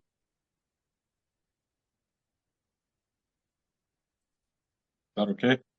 Thanks, John. Thank you so much. At once we commence to outgrow fear. I was thinking about this where it talked about we don't apologize for our creator. I guess it was UK Open Lounge maybe that I was talking, and when Gordon came in to share, he said that I love how you talk about God unapologetically. And I just want to say this. If I didn't, I don't think I would be alive today. I honestly don't. I had several suicide attempts myself. I was locked up in a psych ward. And I honestly don't think that if I didn't fire the God of my understanding that I came here with, and I didn't ask for a bigger God to come into my life, I honestly don't think I would be alive today. And so, what those are talking about there is what I mentioned in step 2, that belief is not reliance. Just because I believe in God doesn't mean I'm relying on God. And for me today, the true secret of happiness, emotional sobriety is reliance on God, that no matter what, this is where the rubber meets the road. Do I believe God or not? God either is or isn't. And who am I to say there is no God? So I know I didn't make the birds and the bees and the flowers and the trees. So the reliance for me is different than the belief. All right, get excited. Now about sex, we're going to go into the sex inventory. So now about sex. Many of us needed an overhauling there, but above all, we tried to be sensible on this question. It's so easy to get way off track. Here we find human opinions running to extremes, absurd extremes perhaps. One set of voices cry that sex is a lust of our lower nature, a base necessity of procreation. Then we have the voices who cry for sex and more sex, who bewail the institution of marriage, who think that most of the troubles of the race are traceable to sex causes. They think we do not have enough of it, or that it isn't the right kind. They see its significance everywhere. One school would allow no flavor for his fare, and the other would have us all on a straight pepper diet. We want to stay out of this controversy. We do not want to be the arbiter of anyone's sex conduct. We all have sex problems. We'd hardly be human if we didn't. What can we do about them? I love that. And I love that it says we stay out of the controversy. That's one of the things, it's kind of like I said earlier, that I know people are probably going to run through this big book, through the steps in a different way. And that's okay. This is, I do not wish to engage in public controversy. And I love this too, because we don't engage in controversy over your sex life. I want to tell you guys, I was really, really ashamed of my sex life. And I called myself names, in my mind that I just really felt like, that S word that women get called when there's, partners or whatever. And, what I realized is a couple of things over the years. One is that that's not the voice of God. And 2, I was looking for love in all the wrong places. And it's so funny. And I tell everybody every time I say that's a song. Looking for love in all the wrong places. I don't know if you know it, but if you don't, Google it. It's a song. And it's a song because everybody does it, because we all want to be loved. We all want to be loved, and no matter what I've been in violent situations. I've been in situations. I've never done drugs because I've always been too afraid. And obviously that was fear saving my butt and God. I was always too afraid something would happen, like I'd have a seizure and die or whatever. I don't know. But I had drugs all around me, and, violence and many bad relationships that I was and affairs with married men. And again, reporting, not regretting. I do not regret the past, nor wish to shut the door on it. Okay. I have no regrets today. I know that there's purity that happens with this process. And I don't feel any shame or guilt anymore. Okay, so now it's telling us that we review our own sex conduct over the years past. Where had we been selfish, dishonest, or inconsiderate? Whom had we hurt? Did we unjustifiably arouse jealousy, suspicion, or bitterness? Where were we at fault? What should we have done instead? We got this all down on paper and look at it. So basically, Charmaine, did you share the sex file? And again, if anybody needs the paperwork, if anybody would like the worksheets, you can email BB Step WW, which stands for Big Book Step Workshop, or Writing Workshop. So BB Step WW, @gmail.com. Because there's a few more columns because they're asking a lot of questions. So I am just going to go over this worksheet.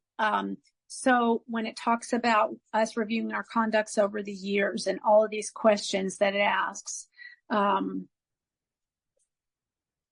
Okay, so the first column would be who. And remember that the sex inventory is not just about sex. Sometimes it could be, David and who had we harmed. I could be interested in David, or we could be going out but not having sex at this time or whatever. I hope there's not a David on here. But anyway, so it's not always about the act of, it's about like romantic relationships, romantic interests, things like that. So column 1 would be the sexual partners like David. And then the second column is whom had we harmed? And in this case, there could be David has children. And I keep taking David away from his children. Like I'll randomly stop over like a stalker and bring him outside to talk to me, and his children are just inside by themselves.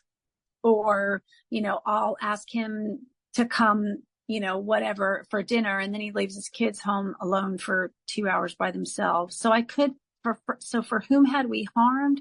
The kids. I can harm someone's kids in a relationship, or I can neglect my own. So it's not just always the person. In column 3, it asks, where had we been selfish, dishonest, inconsiderate? I didn't realize that this worksheet said jealousy. Oh, did I unjustifiably arouse jealousy, suspicion, or bitterness? For me, what this means, jealousy, suspicion, and bitterness to me are one in the same. Because for me, what this looks like is I go out to a club dancing with my partner at the time, and then I go dance with another guy just to piss him off, just to arouse jealousy, suspicion, or bitterness. I want him to be jealous, and because I'm selfish, because I'm, self-seeking, dishonest, and afraid, and I'm inconsiderate. And I want, I'm being selfish. I want him to feel certain feelings about me, that he's lucky he has what he has, and all those things.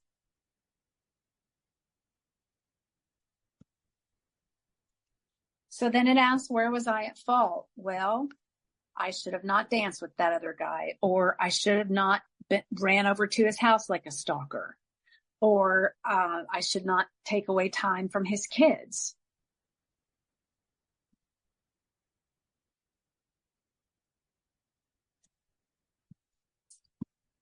And then it says, oh, I lost it. It says, what should I have done instead? Is that right, Charmaine? What? Yeah, okay. Sorry, I was going off the list and not the book. And then what should I have done instead? So we know that. And then it talks about who would like to read.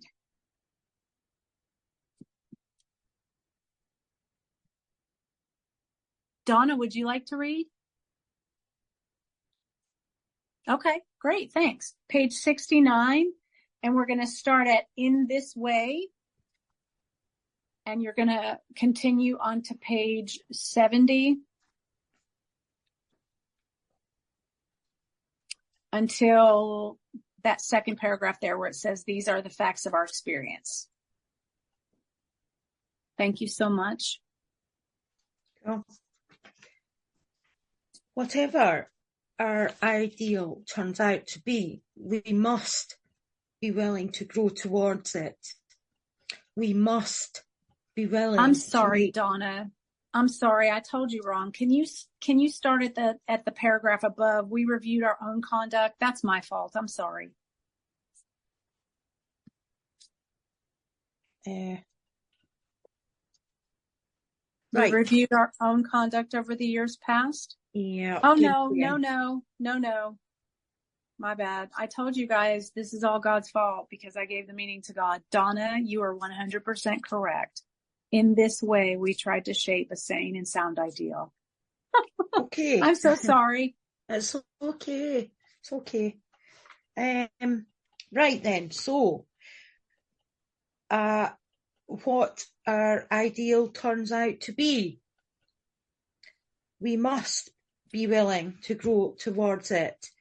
We must be willing to make amends where we have done harm, provided that we do not bring about still more harm in so doing.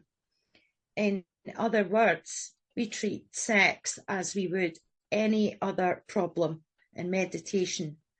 We ask God what we should do about each specific matter. The right answer will come if we want it. God alone can judge our sex situation. Counsel with persons is often desirable, but we let God be the final judge.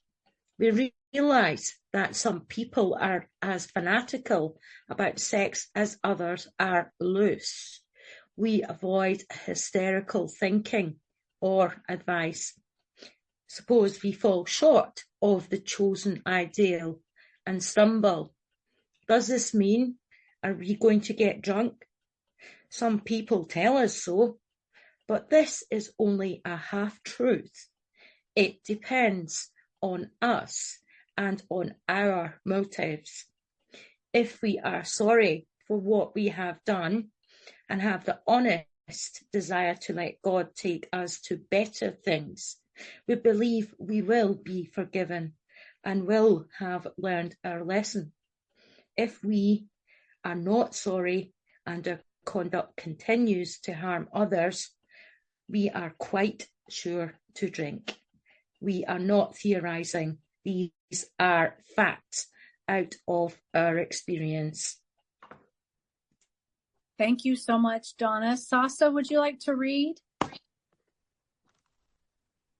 To sum up until the end of the chapter, please. Okay. Sasa, my name is Sasa, I'm an alcoholic. To sum up about sex, we earnestly pray for the right ideal, for guidance in each questionable situation, for sanity, for the strength to do the right thing. If sex is very troublesome, we throw ourselves the harder into helping others. We think of their needs and work for them. This takes us out of ourselves. It quiets the imperious urge. When to yield would mean heartache. If we've been thorough about our personal inventory, we have written down a lot. We have listed and analyzed our resentments. We have begun to comprehend their futility and their fatality. We have commenced to see their terrible destructiveness. We have begun to learn tolerance, patience, and goodwill toward all men, even our enemies, for we look on them as sick people. We have listed the people we have hurt by our conduct and are willing to straighten out the past if we can. In this book, you read again and again that faith did for us what we could not do for ourselves. We hope you are convinced now that God can remove whatever self-will has blocked you off from him. If you have already made a decision and an inventory of your grosser handicaps, you have made a good beginning. That being so, you have swallowed and digested some big chunks of truth about yourself. In that effect. Thank you so much. Thank you for reading, Sasa and Donna. I just want to review a little bit back over on page 69, where it does say, in this way, we tried to shape a sane and sound ideal for our future sex life. We subjected each relation to the test. Was it selfish or not? We asked God to mold. And anytime it says in the big book, we ask, it means it's a prayer. So we ask God to mold our ideals and help us live up to them. So the prayer is, God, please mold my ideals and help me live up to them. We remember always that our sex powers are God-given and therefore good, neither to be used lightly or selfishly, nor to be despised or loathed. So I've seen people, and then it goes on to talk about our ideal and whatever it turns out to be. And then there's another prayer a little bit below in meditation, where it says in meditation, we ask God what we should do about each specific matter. The right answer will come. And then it says, God alone can judge our sex situation. Counsel with other persons is often desirable, but we let God be the final judge. Because here's the thing, is that I'm asking God to mold my sane and sound ideal. I am not molding my sane and sound ideal. I have seen people write, down what a sane and sound ideal is. And I won't do that, because I'm going to ask God, and then it's going to show up and it's going to be my reaction to it.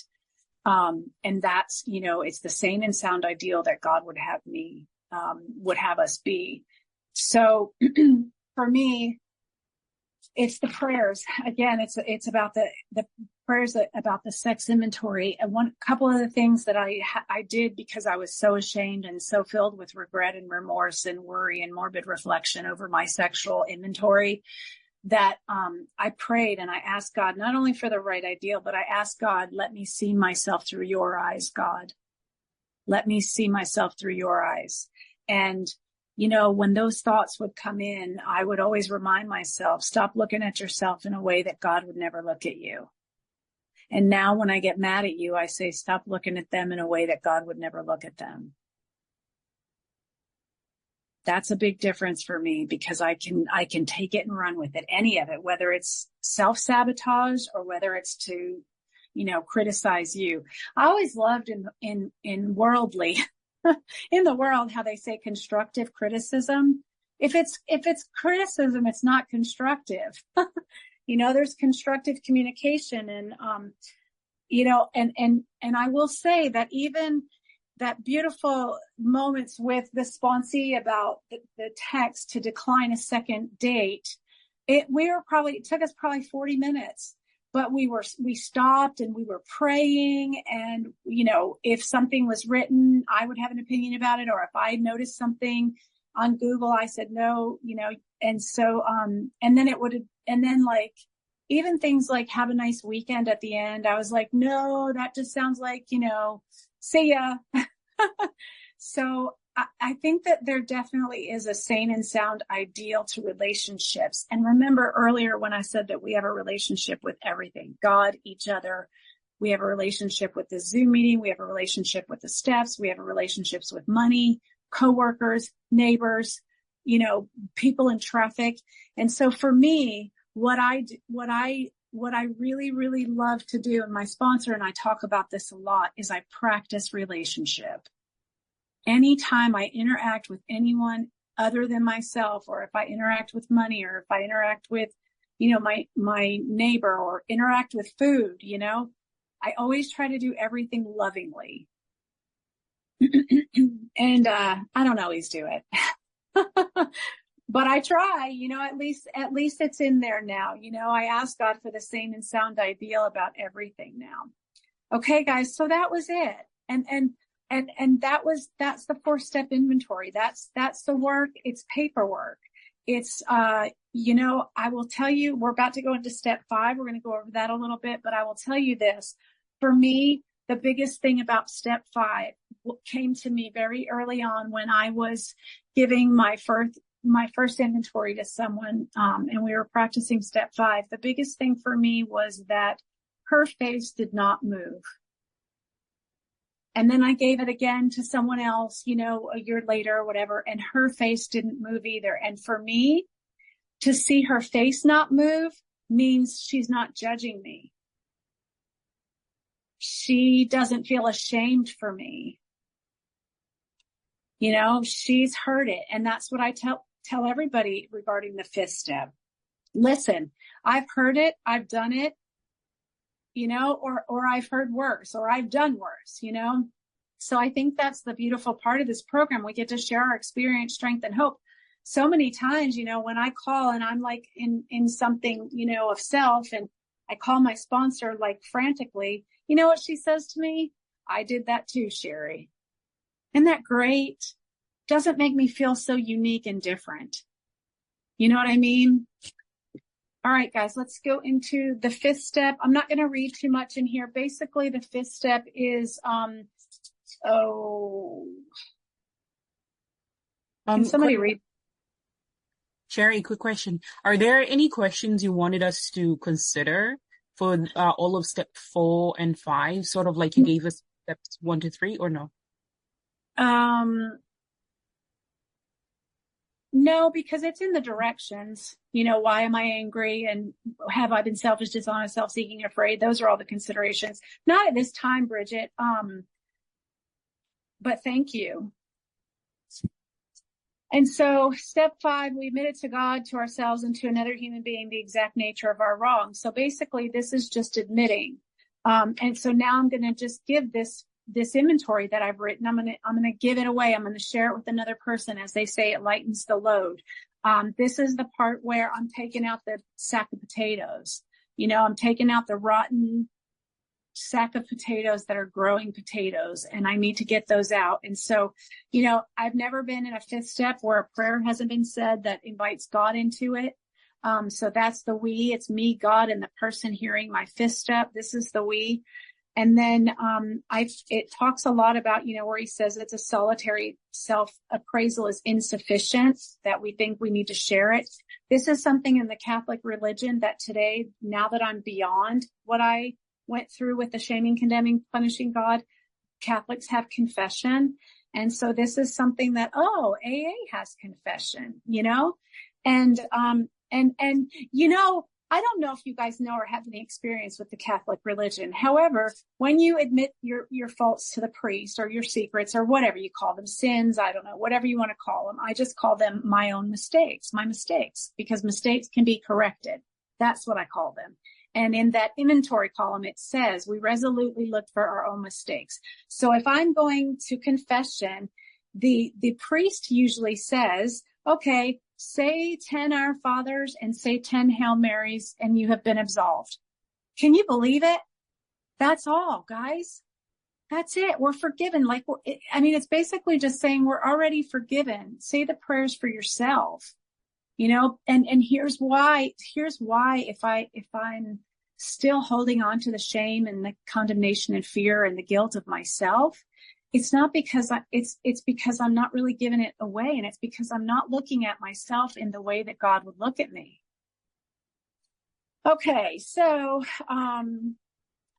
this talks about, so here's the fifth step promises. So basically the fifth step is sitting down with somebody and sharing the inventory we've just written down. There's a lot of beautiful writing in this literature. Please feel free. I'd like to keep going so we can have time for questions at the end.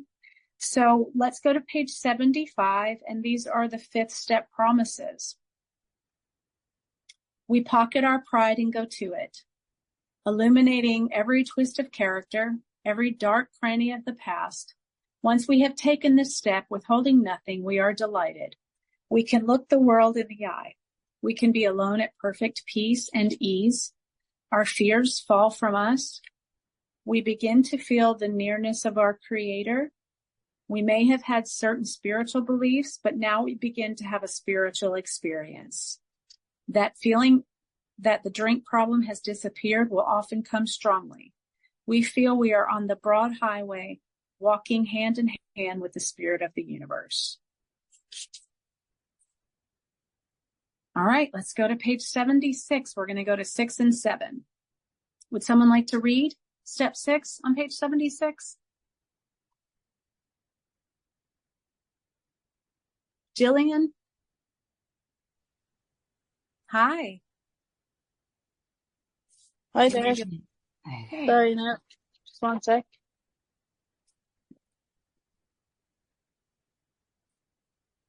Thank you for organising this. My name's Gillian. I'm an alcoholic. So where shall I start? Page 76, and just read that first paragraph. Okay. If we can answer to our satisfaction, we then look at step 6. We have emphasised willingness as being indispensable. We are now ready to let God remove from us all the things which we have admitted are objectionable. Can He now take them all, everyone?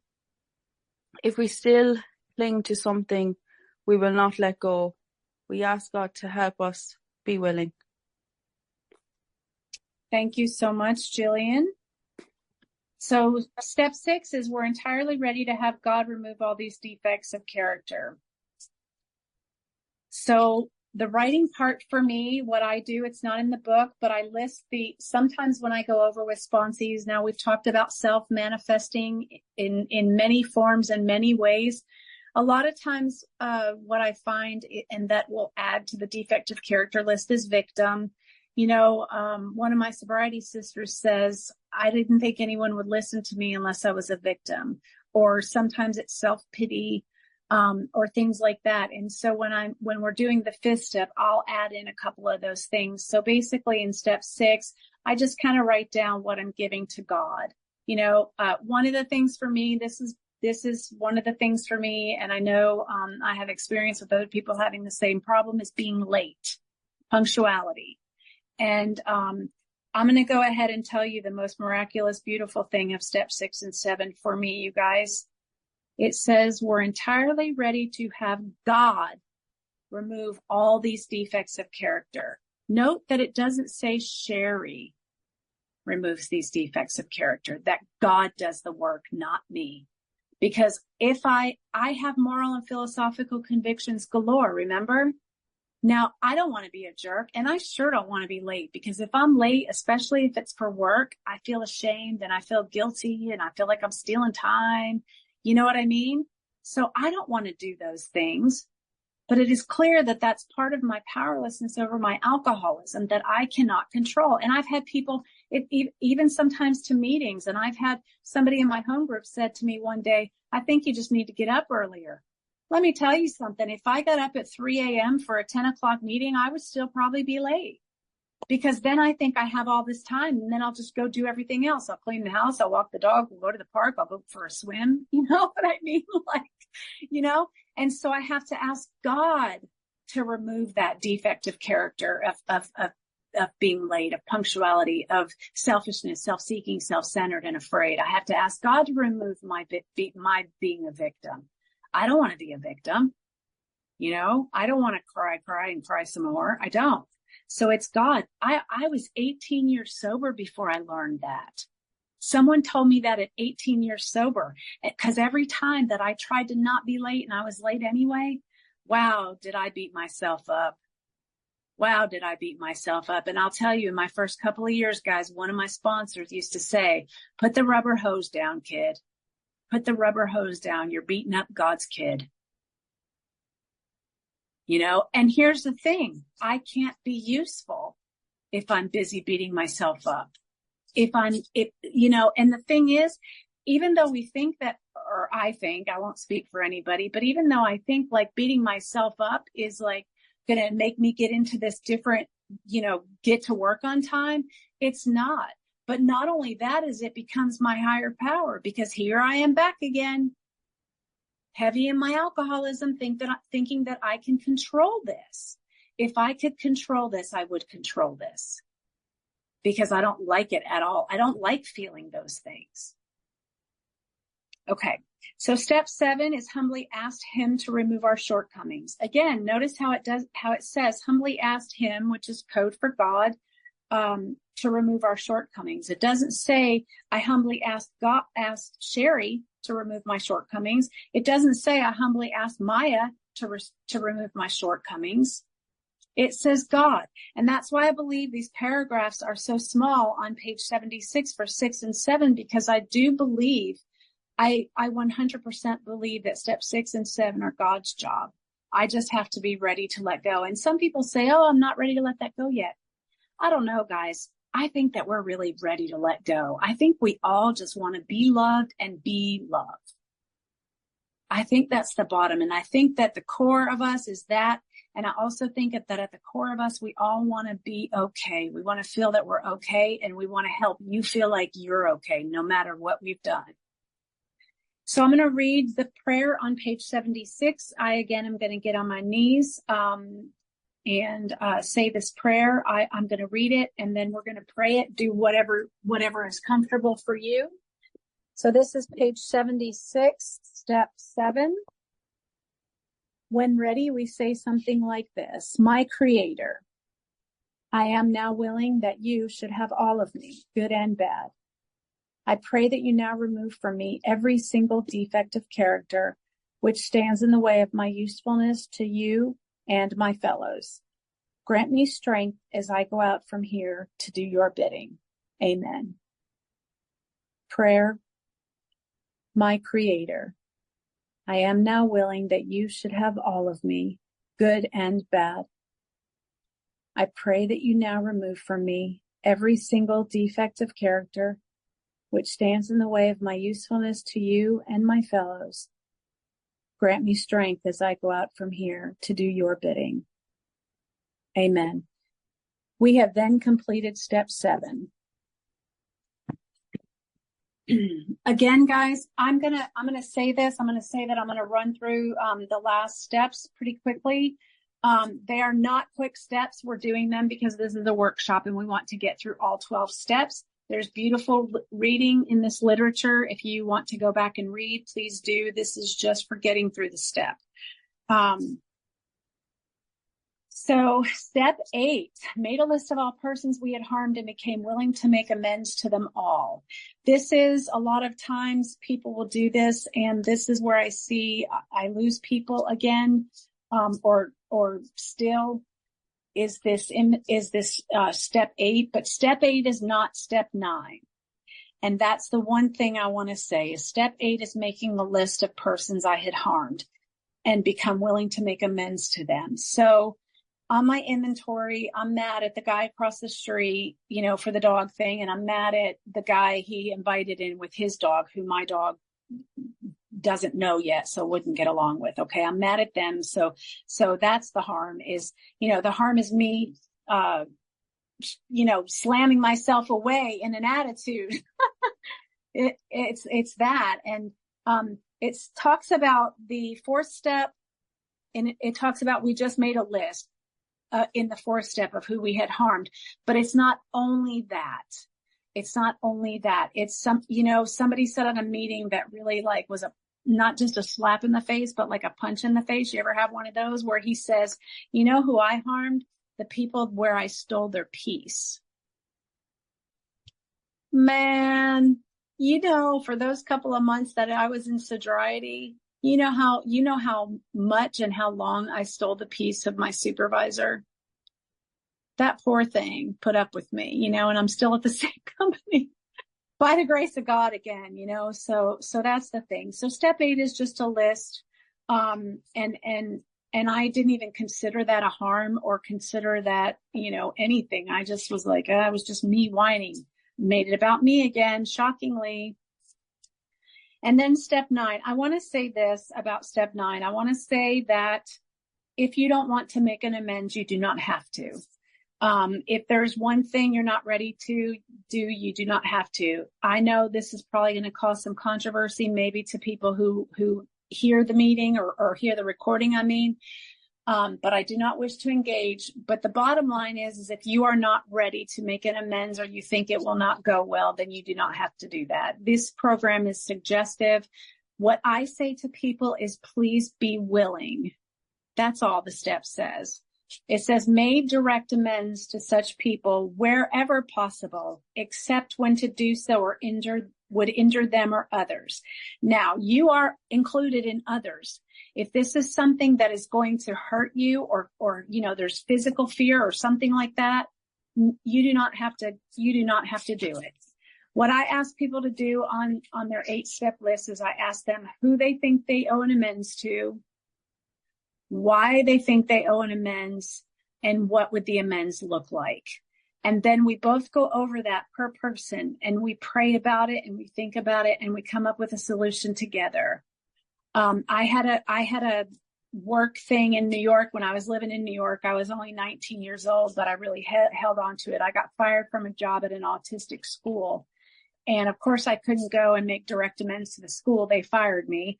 And so my sponsor had me, we talked about it, we prayed about it, and we came up with the idea. She recommended that I go work for the Autism Society. I go volunteer. So I did, and I called, and the guy was like, oh my goodness, how ironic. We have a walk this weekend. You know, we're doing a walkathon for the Autism Society. I was like, yeah, I'll be there. I'll help. I'll do whatever you need me to do, you know? So I get there and I say, oh, hey, I'm here. What can I do? And he's like, actually, we're all set. He's like, you can run to the first booth if you would like and hand out waters and cheer on the people as they walk or run by. And I was like, okay. And I was like, woohoo, you know me. And, so then after that, so when they were cleaning up and packing up, I went to the guy and I said, hey, you know, what do you need me to do? I'm happy to do whatever you need me to do. And he said, actually, we're all set. You know, we have a lot of our regular volunteers here and they know how to pack up real quickly. And, you know, that we're leaving the tents because that company is coming and getting the tents and all that. And so, okay. And so then I called him like the following week, because that was the weekend. And I called him the following week. It's like, hey, I'll forget, you know, I'm happy to do that. And then I called him again and again and again and again and again. And finally there was just nothing. And you know what, guys, that's the grace of God, that I was willing to make amends and that I did make amends. And it's not a life sentence. That it's a mistake, that it's harm, and it's not a life sentence. It doesn't have to be a life sentence. And that's what I think. And that's what I do when I beat myself up, is that I think it's a life sentence, that I have to make amends for these things that I've done. And it's not. Okay. So, I'm going to, as we go into step 10, 11, and 12, again, this is for me. I lied. I want to go back to one thing. It says in the book, a remorseful mumbling. It talks about a remorseful mumbling. And for me, I usually don't have anyone that I sponsor, nor myself have anyone go, not never, most of the time, calling somebody and saying, I'm sorry, texting somebody saying, I'm sorry, emailing, writing a letter, I'm sorry, I was wrong, I'm sorry, I was wrong, I'm sorry, I was wrong, I'm sorry, I was wrong. Remorseful mumbling. They've heard me mumble for years. Those people heard me mumble for months at my job. They don't want to hear from me again. You know what I told my sponsor? I just want to be heard. And she said, well, Sherri, they hear you. They don't like what they're hearing. She's so mean, right? I was like, dang, why do you always got to stab me? It is, but that's the thing. We have the solution here, and the solution is so simple. It's me that makes it complicated. And so I don't walk around doing a bunch of remorseful mumbling. It's rare that I say I'm sorry. I mean, unless it's just a little thing, like misleading someone to a paragraph that it should be a different paragraph, that kind of thing. But, I used to do that a lot because I was a people pleaser. I don't have to please people anymore. I have to please God and myself, because at that point, then I can be helpful to others. That's when I can be helpful to others, is when I'm right with God. I always say when I lay down with my soul at night, if I'm right with God, that's all that matters. I do want to say, I'm going to move on to 10, 11, and 12. I do want to say that it is said, I've heard it said that we work the steps and then we live in steps 10, 11, and 12. If I lived in steps 10, 11, and 12, I would be dead. Here's why. Because there's many times that I need to go back to steps 1, 2, and 3. Many times. There's many times. One was last week. I just threw the thing away this morning because I talked to my sponsor about it. There's many times I have to write out an inventory because I need to look how I need to see that they're messing with my ambitions, because then I'm like, oh, that's why it made me so crazy mad. Because see, I'm a grenade and God is the pin. And if I remove the pin, if I remove God from the equation, I explode. Either I'm popping off at somebody in anger, or even I explode in my thoughts. Like, hey man, we're just going to the races with these obsessive thoughts, right? Because I don't have a drinking problem today. I have a thinking problem today. And so for me, that can be explosive. Also, another thing that from Scott L. that he said that I loved is he said, I'm not responsible for the thoughts that come in. I'm responsible for how long I hold on to them. And I love that, because again, I might be powerless, but I'm not helpless. I'm not helpless to pick up the phone and call you, Maya, Lorraine, Bridget. I'm not helpless. You know, I can pick up the phone and I can get out of it really quick. All right. So step 10, I want to just read the paragraph on page 84 where it says that this thought brings us to step 10, which suggests we continue to take personal inventory and continue to set right any new mistakes as we go along. We vigorously commenced on this way of living as we cleaned up the past. Promises. We have entered the world of the Spirit. Our next function is to grow in understanding and effectiveness. This is not an overnight matter. It should continue for a lifetime. Continue to watch for selfishness, dishonesty, resentment, and fear. When? It says when these crop up, not if. We're not cured. We're not cured. We don't get a diploma. We don't graduate. It says when these crop up, we ask God at once to remove them. We discuss them with someone immediately and make amends quickly if we have harmed anyone. Then we resolutely turn our thoughts to someone we can help.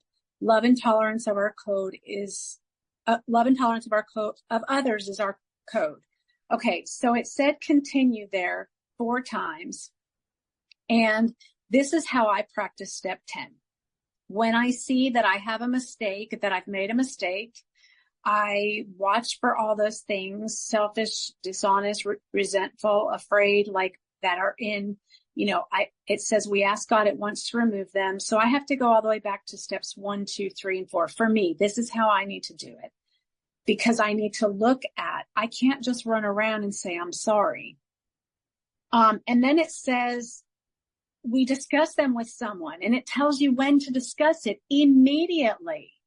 Immediately. Remember the sponsee that I told you she waited all day and felt miserable in her own little shell all day long? I'm like, wow. And we laughed about it, but I don't have to do that today. And I'll tell you what, I don't do it very often. I don't stay in it very often because I like Zen and I like the peace of God and I like the ease and freedom that these 12 steps have given me. And that's why I continue. Okay, and then on page 85, it says, we will see that our new attitude toward liquor has been given us without any thought or effort on our part. It just comes. That is the miracle of it. We're not fighting it and we're not avoiding it. And as I spoke earlier, I like to dance. I have been out to bars dancing and stayed sober.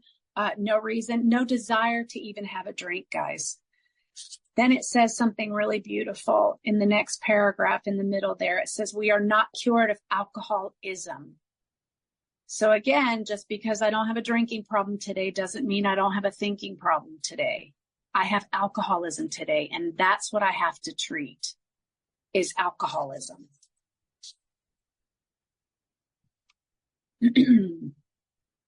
Every day is the day when we must carry the vision of God's will into all our activities. How can I best serve thee? Thy will, not mine, be done.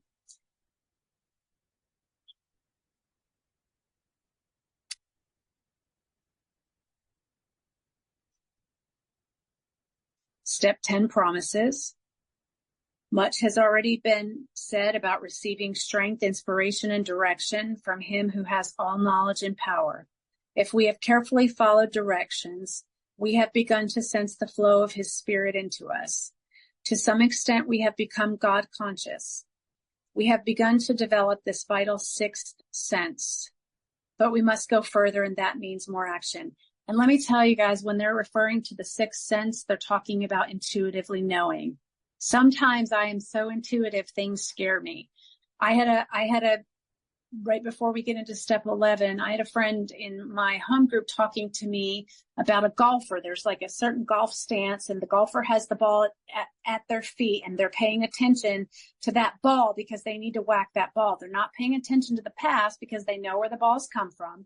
And they're not really paying attention too far out there in the future because they know the direction the ball is going, but the hole is too far away to get the golf ball in. So they're staring directly at their feet, the golf ball.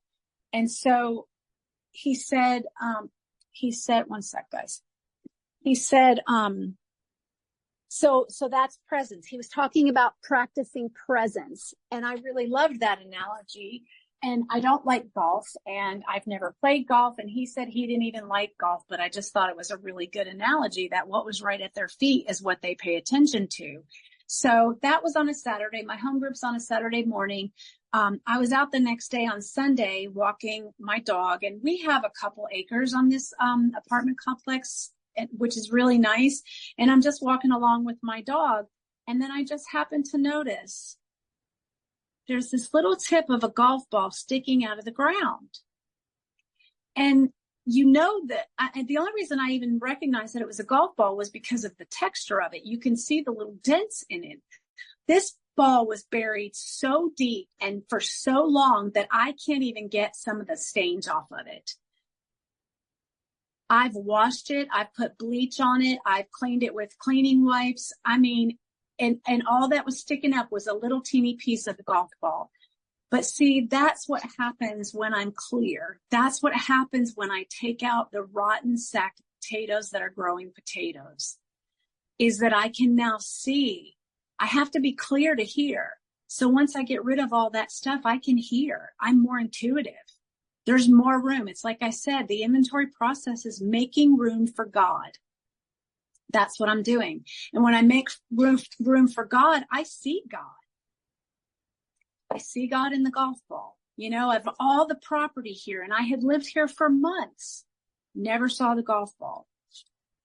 Okay, so step 11, on the bottom of page 85, step 11 suggests prayer and meditation. We shouldn't be shy on this matter of prayer. Better men then we are using it constantly. It works if we have the proper attitude. My sponsor talks a lot about attitude, so I'm going to go ahead and jump in about that. So one day I think I'm so enlightened by saying, we're living the St. Francis prayer. We're showing each other love, comfort, and understanding. And she, in the rooms, and she's like, well, it's an attitude, Sherri. And I'm like, gosh, why do you always have to be so mean? Because you know what? Was I going to work at that job with an attitude of love? Was I going to work to that job in an attitude of comfort? Was I taking an attitude of understanding? No, I was not. I was not. And so that changed for me. A shift in perception is a miracle. And that gave me a shift in perception, that it was about my attitude, not about you guys in the room. Ralph White says I'm better when I'm with you guys. And that's true, because even if I screw up, most of you guys are going to forgive me. It's out there that I need to practice these principles. Okay. So, I know that it's confused sometimes on page 86, when it talks about we retire at night. That's actually the step 11 questions. And you can review it if you want to. What I do is, I do the on awakening. I do spot check inventories. That's what the 12 and 12 call is talks about in step 10. It talks about a spot check inventory. You know why I do a spot check inventory? Remember when I said I don't like to feel bad? I do it right then and there because I need some sanity right back. I don't like going there. So I need to do that spot check inventory right then. I don't wait to write it out. I just do it right then. Pretty much drop everything. And if I'm by myself, one of my old sponsors, Teresa F., she taught me to pray my way through the steps. God, I'm powerless over my alcoholism, and it's making my life unmanageable. Please restore me to sanity. God, I give you my will, my life, and the guy with the dog or whatever.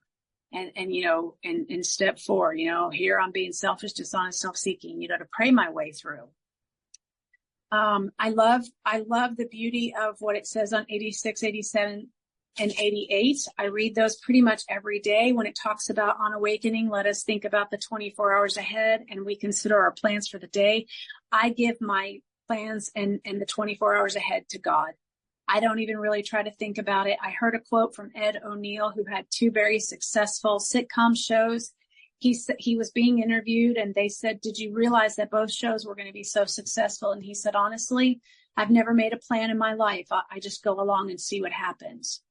And I'll tell you, that's brought me a great amount of ease and comfort, ease and freedom. It's just to go along and see what happens. Because if I have a plan, now I know some things need to be done. And I know there's dogs to be walked and kids to be taken to school and fed and all those things. I know those are all normal human activities. But otherwise, I just go along and see what happens. I had a list. One day I had 6 things to do, and they were all in perfect feng shui order. Or feng shui, however you say it. It was like I didn't have to like turn or whatever. It was just a perfect circle. And then I would go all the way home. Well, 2 things didn't work out. And I just shrugged and I said, all right, God, what's next? Let's go. Because it's not for me to decide. If I'm offering myself as a servant, then it's not for me to decide where, who, when. It's not. Okay. Beautiful part in that says we relax and take it easy. You know why we can do that? Because God is in charge and I'm not wearing myself out with self anymore. Self wears me out. Any form or manifestation of self wears me out. Self wears me out. That's why at this point I can relax and take it easy. We all know how to pray and meditate.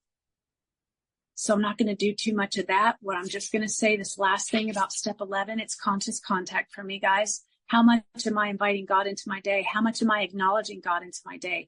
I had a sponsee that used to say, God be with me, God be with me. I said, don't say God be with me. Say God is with me. God is with me, because God never leaves, but I do. I get too busy or too caught up in my thoughts or too angry or too obsessed or too, whatever. God is with me. God never left. And so I have to just feel aligned. Also, God is a fact, not a feeling. Just because I don't feel connected to God doesn't mean God is not there. Conscious contact for me is about inviting God. You know what? I heard somebody doing a sex inventory talked about, why are we not inviting God into the bedroom? Hello.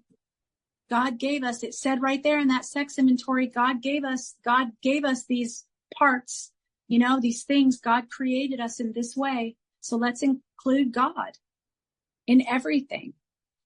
Okay, so step 12. Oh, no, let me read this last thing in page 88. Sorry.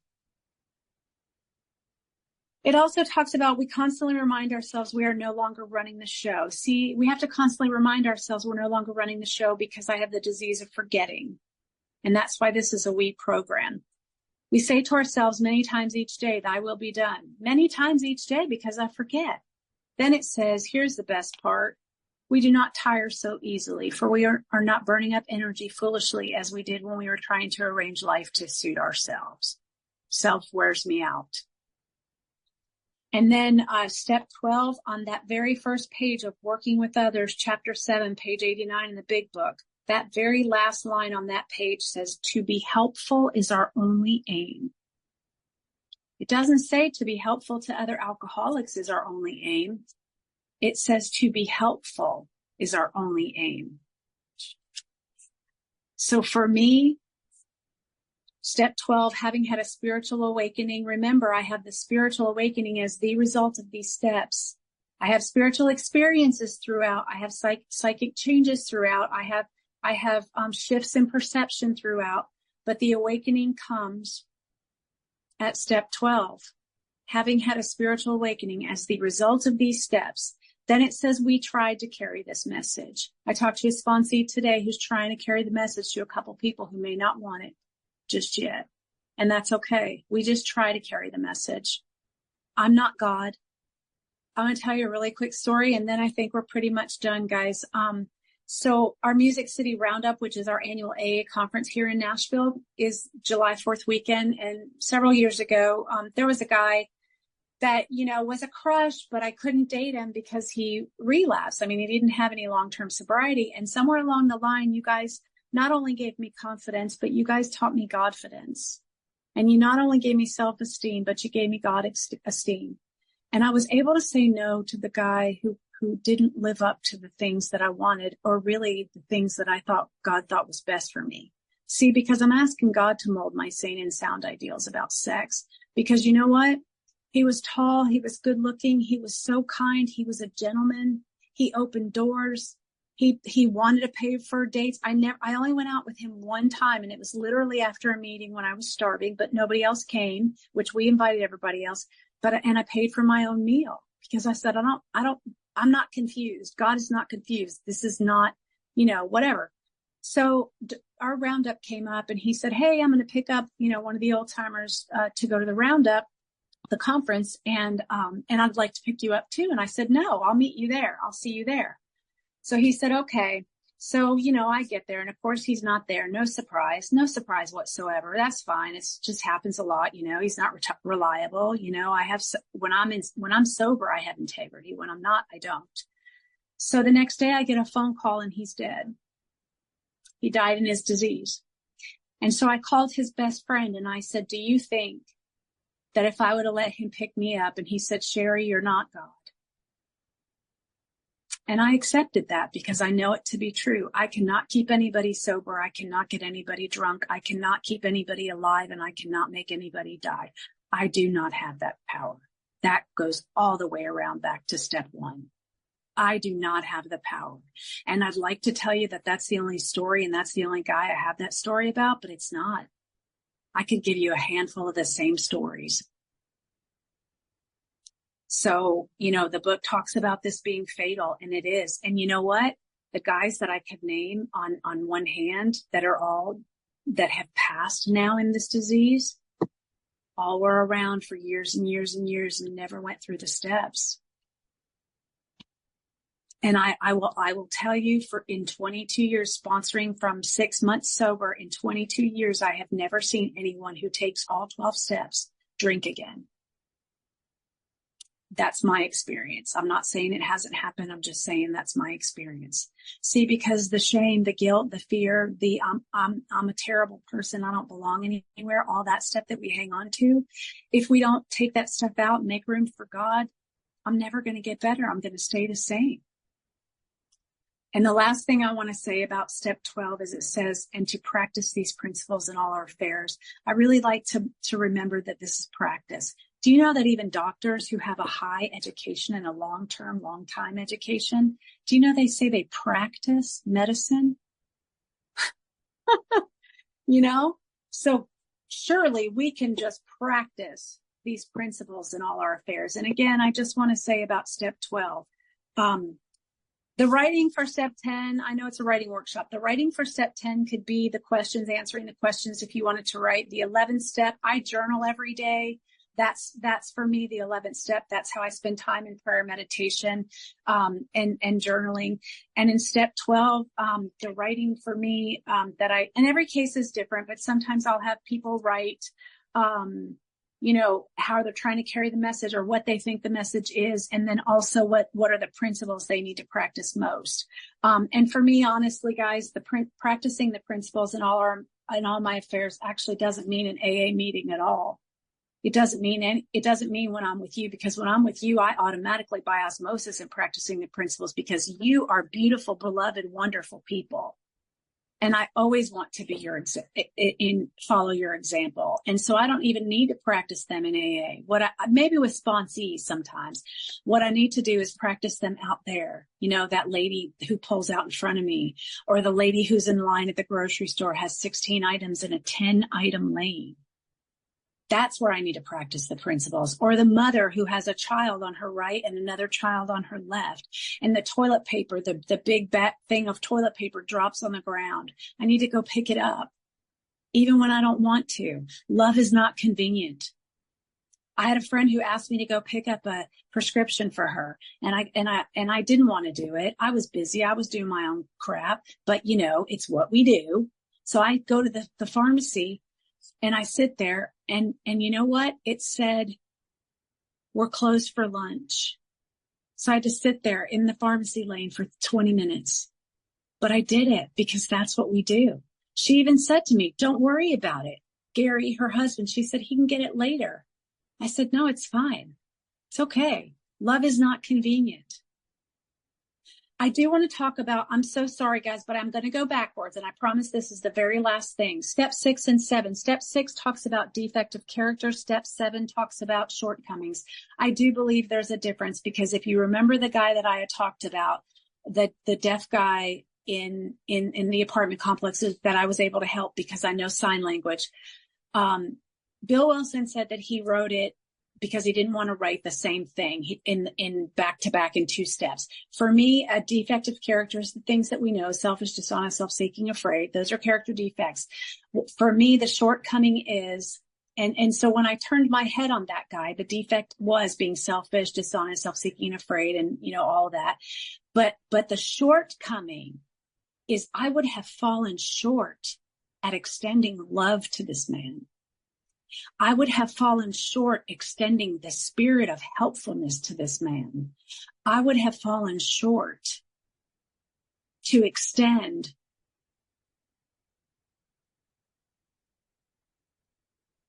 kindness, service.